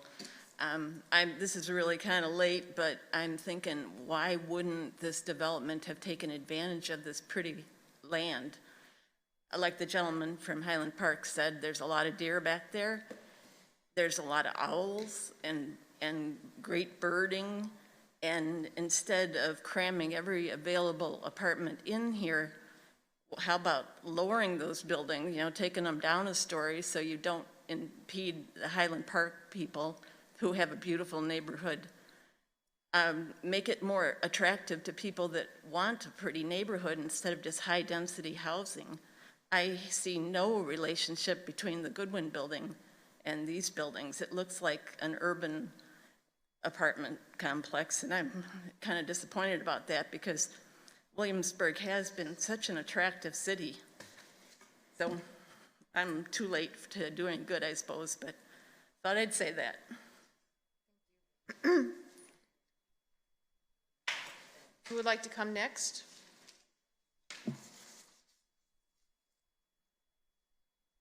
Seeing no one, then I will close the public hearing and open this up for discussion amongst planning commission members, questions of Carolyn or the applicant. If I could mention one thing on traffic. As you know, we're updating our transportation section of the comprehensive plan. When you look at Henry Street, from Lafayette Street to Route 132Y, which is this section this is located in, from Lafayette Street to 132Y, the traffic counts in 2007 were 7,504. To 2016, it's 5,999. In 2018, 5,500. So that's a considerable drop in traffic using that portion of the street from, just a little over 10 years ago. So the street wasn't overcrowded 10 years ago, and these traffic counts give you a range of what's happened over the last 10 years. In fact, the traffic counts have gone down. Well, I would think that as 199 as a whole has been built out and there's more ways to enter the city, this is no longer like one of two ways to enter the city as it was 30 years ago. I just wanted to mention that the counts have gone down. I appreciate that. That the additional traffic falls well within even what was there in 2007. Sure. And also just to remind us in terms of what we're looking at, in looking at like the conceptual site plans, the conceptual lighting plans, what I find is always difficult with these kinds of hearings is that we're potentially approving a package, but a package that's still being perfected. These are conceptual plans, and that the applicant, the architect, who is a local architect that I know has done a lot of work with ARB and has a good relationship in terms of working together to get a good outcome, that a lot of those issues of planting and lighting and sight lines and all those kinds of things, the placement of the bus station, none of those things are actually solidified at this point. They're still part of a site plan that's going to have to be worked on for months to come if these things are approved and they move forward. If the project's approved, then the applicant would do a final site plan and all those things would get finalized. As to the WADA bus stop, the original plan he submitted showed a WADA bus stop up in here. WADA doesn't go down that portion of Henry Street. So the current bus stop is over in here. And you can't put a bus shelter there because it drops off so much. It really drops off from that shelter. So it was staff's suggestion that we relocate the bus stop to somewhere in here. And that's one of my conditions, is that they meet with WADA and make sure we get the bus shelter location in their appropriate location, so that it fits not only a shelter, but the trash can and the bike station that you normally see at a bus stop with appropriate shelter in it. So yes, it could be here, it could be here too. And one of the reasons staff didn't think it was appropriate here because it extends the length of the walk for the individuals who use it from Highland Park. So we thought somewhere in here was an appropriate location. But all that's still to be determined as people are looking at the finalized plans or trying to get to a finalized plan. Right, but the applicant has agreed to provide a bus shelter somewhere along North Henry Street. So that needs to be worked out with WADA, and if we can look at the location as far as the location of their sign also, you can see their sign is up in this. Right, and well familiar with the sign, and obviously that's the entrance to the community. You don't want to interfere with that. And also, I mean, the Matthew Whaley overcrowding issue that's been in front of us for years, as we've permitted special use permits for learning cottages, and our concerns and our discussions with the school board and the school administration folks. I mean, that piece for me is something that is, from the Planning Commission perspective, is part of our discussions with CIP in terms of keeping the need for the, discussions with the school as we have them periodically for keeping the need for our next elementary school high, to keep the issue of the overcrowding of Matthew Whaley high. To me, it seems like that's part of our work, our due diligence on other pieces, not necessarily a part of whether this project is, yes or no, or good or bad, or something like that. I don't know, for me, that's where that sits. But those are just some comments I wanted to clarify, and please, other folks, Justin, do you have? Sure. So To me, a lot of what came up at site plan has been addressed. We were really worried about the 30% slope. We were worried about trash. We were worried about what the exact nature of the proposed proffers was. And a lot of that has been addressed. I think the community concerns that I've heard tonight are what give me any hesitancy with this. As a resident of Highland Park, I share those same concerns, and I want to be really respectful of what the neighbors, particularly along Burbank, are speaking to, because I think, particularly as we move towards a final site plan, we need to be really cognizant of what that buffer and screening is. And I think one way to consider addressing this is additional drawings. Clearly, we've iterated on this. We've made progress. The fact that there is even a drawing from Burbank Street across, but I'm wondering if there's more that can be done in a good faith effort to show folks along Burbank what that actually will look like. And beyond drawings, I don't know what is available as a tool for that, but I think that's something for the applicant to think about as well. I also want to see if the applicant would be open to, as well as what staff thinks about the idea of a fence as an additional, not necessarily a screen, but a physical buffer between the residents on Burbank and the apartment complex. So that's where my thought space is right now. Is I want to be really respectful of the community concerns that we're hearing, the direct neighbors, because I think they've addressed a lot of the bigger picture concerns that we had at site plan. And one thing that stood out to me is that they're bringing flows down to pre-development levels. And so I hope that concerns about runoff and flooding are ameliorated by that. Thanks. James? So Highland Park is obviously one of our most important neighborhoods, and I think the last thing any of us would want to do is to use this, to allow this project to negatively impact the quality of life that everyone has there. And as Mr. Schaller pointed out, we raise a lot of these issues at site plan, and they have been addressed. I would agree certainly that I would have a better comfort level if I could see a rendering. I like the 3D flying around. If we could see what the folks who live on Burbank are actually going to be looking at, because it's very challenging, looking at flat drawings and even the architectural renderings. So that would give me a comfort level. But again, this is something, as Chairman Beth has said, this is evolving. This is not a final, cut in stone. So I think that's something that we can ask for going forward, and keeping in mind that this is coming back to site plan. The other thing that I think is important, we mentioned a site plan, and it didn't quite make it into the report, but the view from Henry Street itself is important. We have I don't want to say derelict because of who's in the room, but we have a property that is not attractive. We have a better property that's being proposed, but it's a very low bar to make it better than the current Governor's Inn.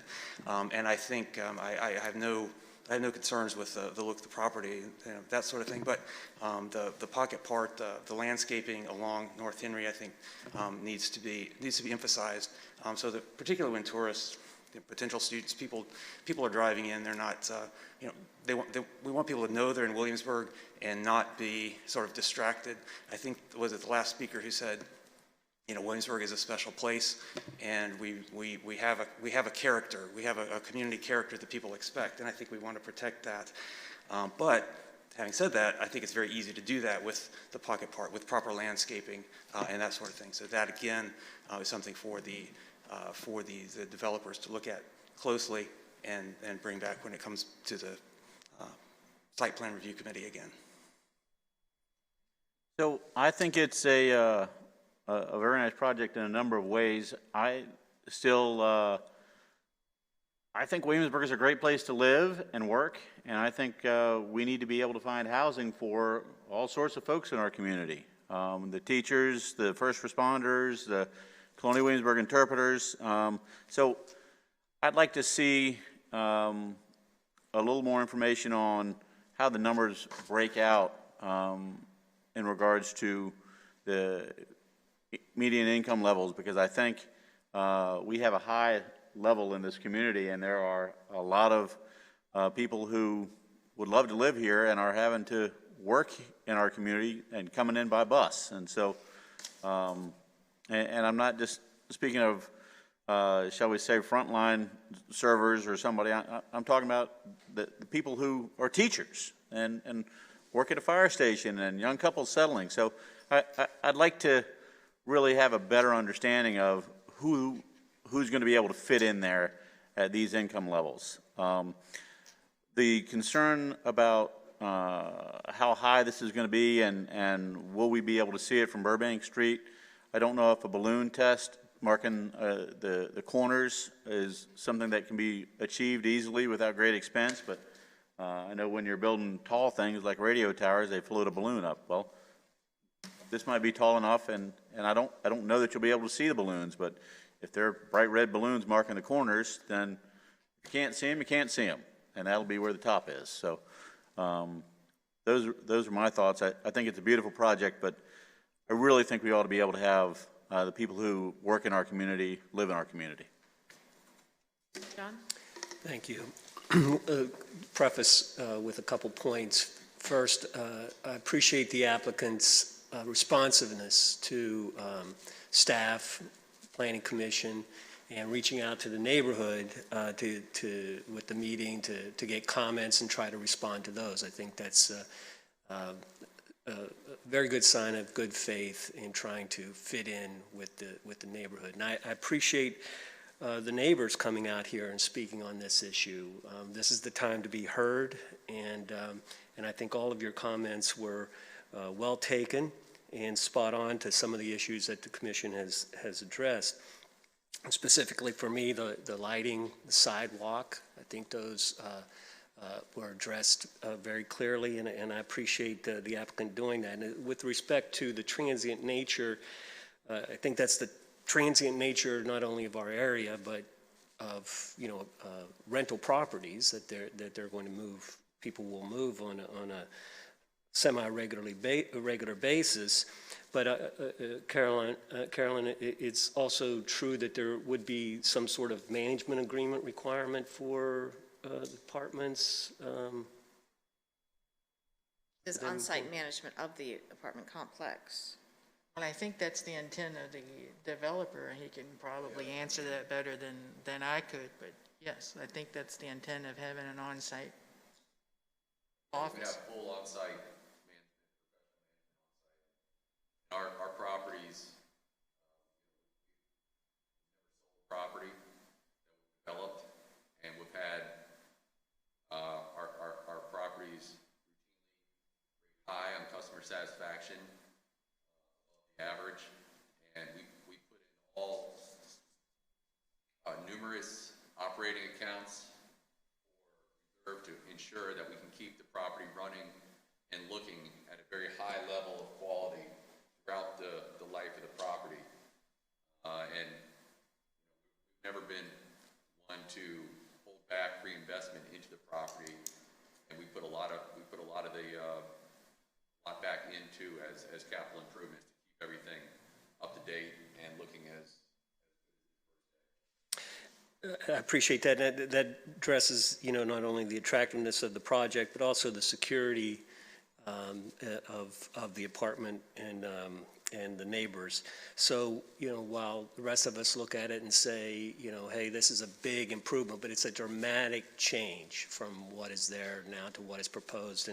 And so I echo the comments that other commissioners have made on additional information that might be helpful, but in reviewing and getting a comfort level for the neighborhood. But I believe it's a very good project. Thank you. And maybe someone from site plan can illuminate me on this. They're constantly being referred to as 5 buildings, but to me it looks like 3 buildings, one quite complex building with a central gathering space, but that it's actually one edifice back there. Has that been talked about? People on site plan? I mean, you guys? are these actually discrete buildings, or is it just one big building that It's connects one to its building common? with three elements, three And sections to can people it. cross-pollinate, like internal walkways between all three Yes. buildings? Okay. I think it was separated more of a function layout internally as kind of different layouts. But yeah, they do connect, separated centrally by the clubhouse and amenities. And so do you vision building this whole thing out as a unit, or do you vision building out building A, and then when that gets rented, building B and? It would all be constructed in conjunction and opened up as a community. Now, one building might get a certificate of occupancy a month before another one, but as they're all, this is one property. So, Carolyn, and if people, other questions, please jump in. But Carolyn, it seems like in going the round robin of the commissioners, we have a combination of things that are more information, and then other things like the fence that I guess is something that could potentially be added to the requirements of the site plan or not. But I mean, if we want more information before taking action, do we even have that on our timeline, or is that something that we can add to some other part? I mean,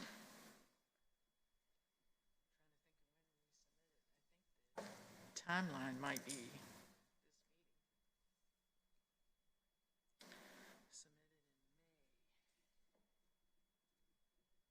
What type of information? well, I was hearing that a couple of commissioners were saying that they would feel more comfortable making a decision if they had different kinds of sight lines, I guess. Either the sight line from the Highland Park area in, or as Greg was saying, a balloon test or something like that. So I mean, those things. My concern with a balloon test, it's easy to get a balloon test that you can see from Henry Street, but if you go back in the woods and set a balloon up with the trees that are around in the woods, and you've got to be at the grade that it's eventually going to be, will you actually see anything that's going to be good for you to look at? See what I'm saying? No, Because yes. back in here, looking at nothing but woods. Right. So if I set a balloon, Don't get caught in the off limbs there. of the trees before it even gets to height. Right. Do you get a real feel of what's going to be there? Because you've got the trees and stuff. Where are you going to see it from? Up front, I think it's easy. Yes, you could do a balloon test here and see it from the street, but I question, how do we do it back in here? Yep. Mhm.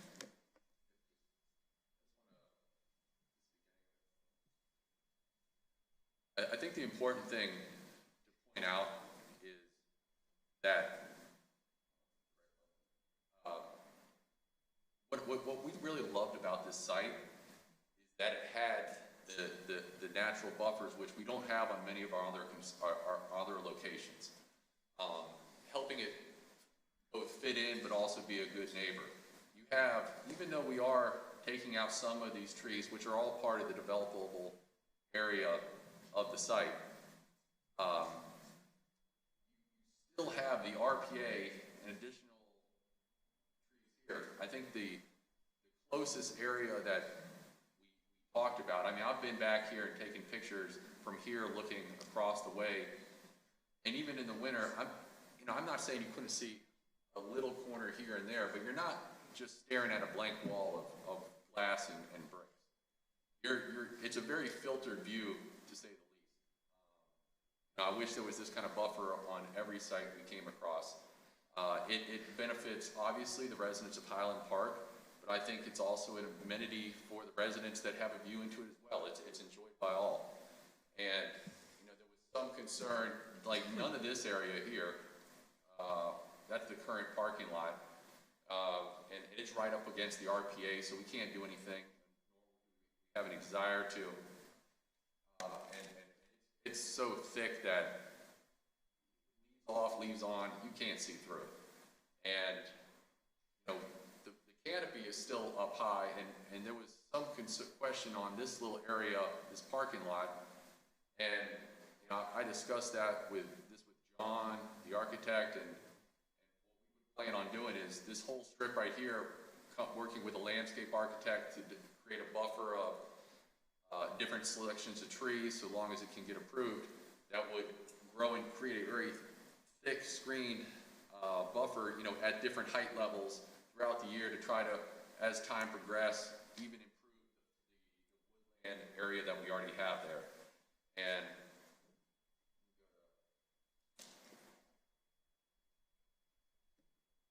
check, what was the closest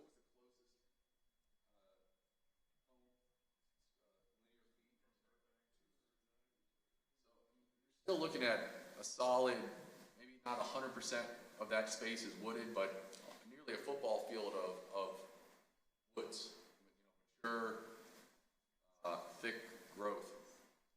And is that it?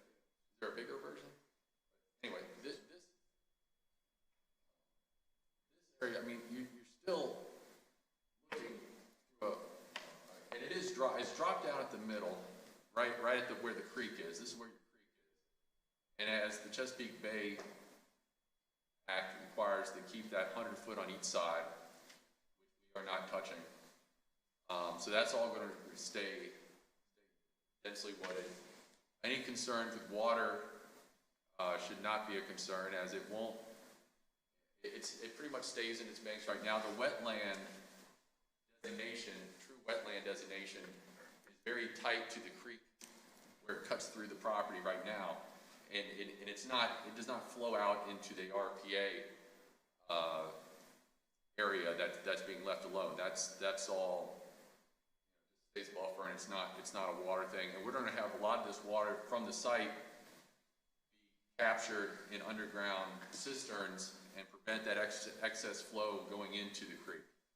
And I'm trying to reuse that water back into the landscaping and the watering to lessen the impact on the water supply. We also are basically stabilizing. I guess this area right here is eroding heavily because there's nothing that's controlling it. We would stabilize all this, and then this, we're actually encapsulating it, and all that water would then be caught up inside of the roof system, and again, put into those underground cisterns, minimizing the ecological impact to the watershed area. And as far as the question on the camera, you asked about the fence. We're happy to investigate that and consider that and see how it can work. That's the first I've heard of this as something that someone would be advantageous. So we're happy to look at that. And as far as the question on the demo, we had received already bids from multiple professional demolition companies that were fully aware of the possible material things, talking about the asbestos, and they're trained. There's a process in that. They know what they're doing, and that cost has been looked at by us and is in our numbers for financial feasibility of this site. And all I was saying, I want to just clarify. I mean, there's multiple factions. You've got, the city has some goals. It's very difficult, everyone perfectly, and so some of these questions say, why do you do that?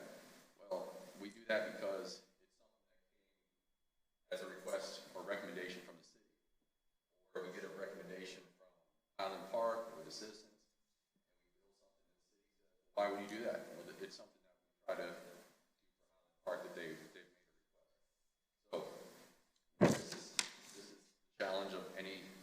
Okay, I think that we asked you a question, but I think you're taking the floor at this point. So let Let me bring this back in.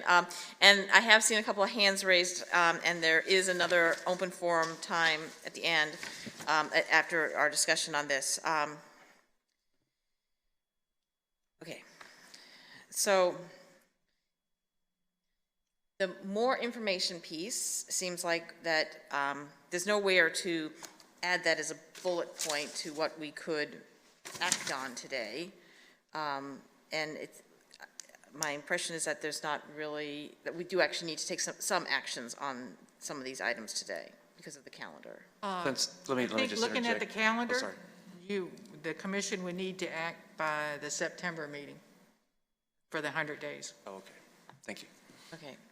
So, oh, sorry, go ahead. Go ahead, please. I guess my concerns about sort of the, for lack of a better word, the view shed concerns from the folks on Burbank Street realistically could be addressed at the time of a final site plan. What we're approving today doesn't, you know, it give them permission to build in, for example, potentially make a recommendation that they could build in the 30% slopes, but all of that's still, of course, as we all know, conditional on that final site plan. And so things like view shed could still be addressed there. So if there is a concern about timeline or where we bullet that in, perhaps, you know, the applicant knowing that we would be interested in addressing that concern by the residents at site plan is a good sort of heads up, and not necessarily, I wasn't necessarily proposing that we need a bullet. No, but I was hoping that there's a way to work it in, and I think that's part of the discussion to make sure that everyone hears where some of these things need to be addressed. So the more information pieces are, I guess, part of the movement forward from a conceptual plan to a final plan. James? I was going to say, yeah, that Mr. Charlotte said more articulately than I would have, but that's what I was going to say. And also. then the fence piece, is that an additional bullet point to PCR 20-615, or is that just on the table as well with site plan? To me, that's, again, I see it as a site plan issue that I thought was worth reiterating the point that was made by the community. So I would be fine to think of that as a concern for site plan, give the applicant time to, as he put it, investigate sort of its usefulness and potential, and perhaps to get additional feedback from residents when we have the final site plan as well. But if the commission really thinks a site plan is, the fence is required, it should be part of the use permit. The bullet, it should be added to the list of bullet points. Yeah, that was where my site plan can't require it without it being part of the special use permit. So that's to me, that's where, I mean, I'm scurrying in between the different pieces here to make sure that at least what we eventually start talking about has all the things. So the more information stuff can come through site plan development, but like if we want a fence in between this community and the next community, then I think it needs to be a bullet point on the requirements.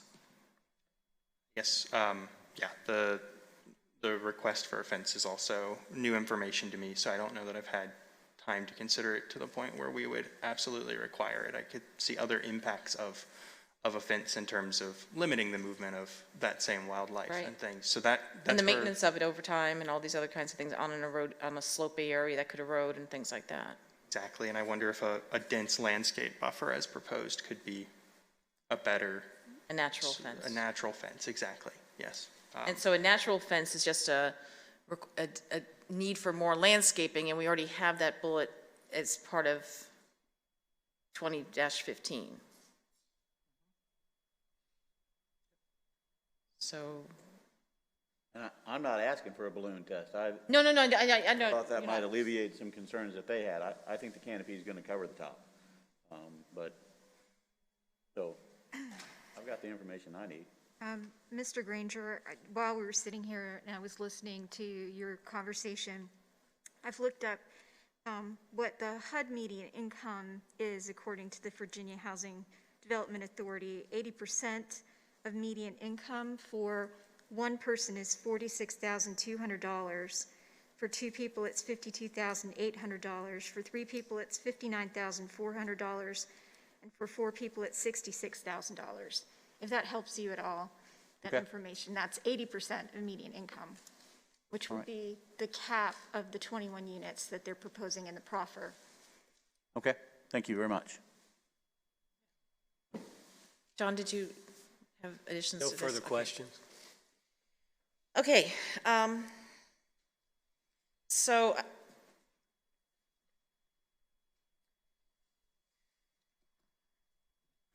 what's the pleasure here? I mean, do people want to address each one separately? I think that at this point, we have taken away any need to add bullet points because a natural fence can be part of what's been put in front of us. I'm comfortable doing them all Okay, together. If Same, yes. okay. Would you like to introduce something? So I move that we recommend approval of PCR 20-013, PCR 20-018, 013, PCR 20-014, PCR 20-015, PCR 20-018, and PCR 20-019, as submitted with the recommendations that have been. I second that motion. No. Ms. Macbeth? Aye. Mr. Boswell? Aye. Mr. Schaller? Aye. Mr. Tarley? Aye. Okay, thank you.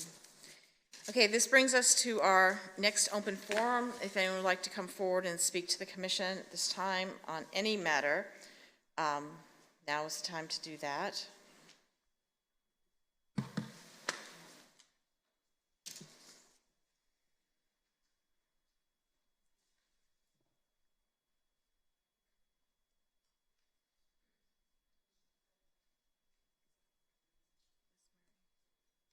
Thank you. I'm Mary Cottrell, same person I was a few minutes ago. Wondering why Building B doesn't need that same turnaround that Building A does for the fire trucks. It looks like it's the same kind of dead end that they get into. The traffic numbers, well, that was great, but the 2007, the hotel was open. No wonder the numbers were bigger. And then I keep hearing about, oh, it's not real busy, but this is a big entrance to the city. Everybody comes this way. And that's why we want to make it a pretty face. So that seemed to be a little bit of a contrast. And I was going to ask the people from the area, the developers, did the rents at their other properties go down after 15 years? Is that a history that they have, or is that just something that they're thinking will happen here? Thank you. Thank you, Mary. Would anyone else like to come forward and speak?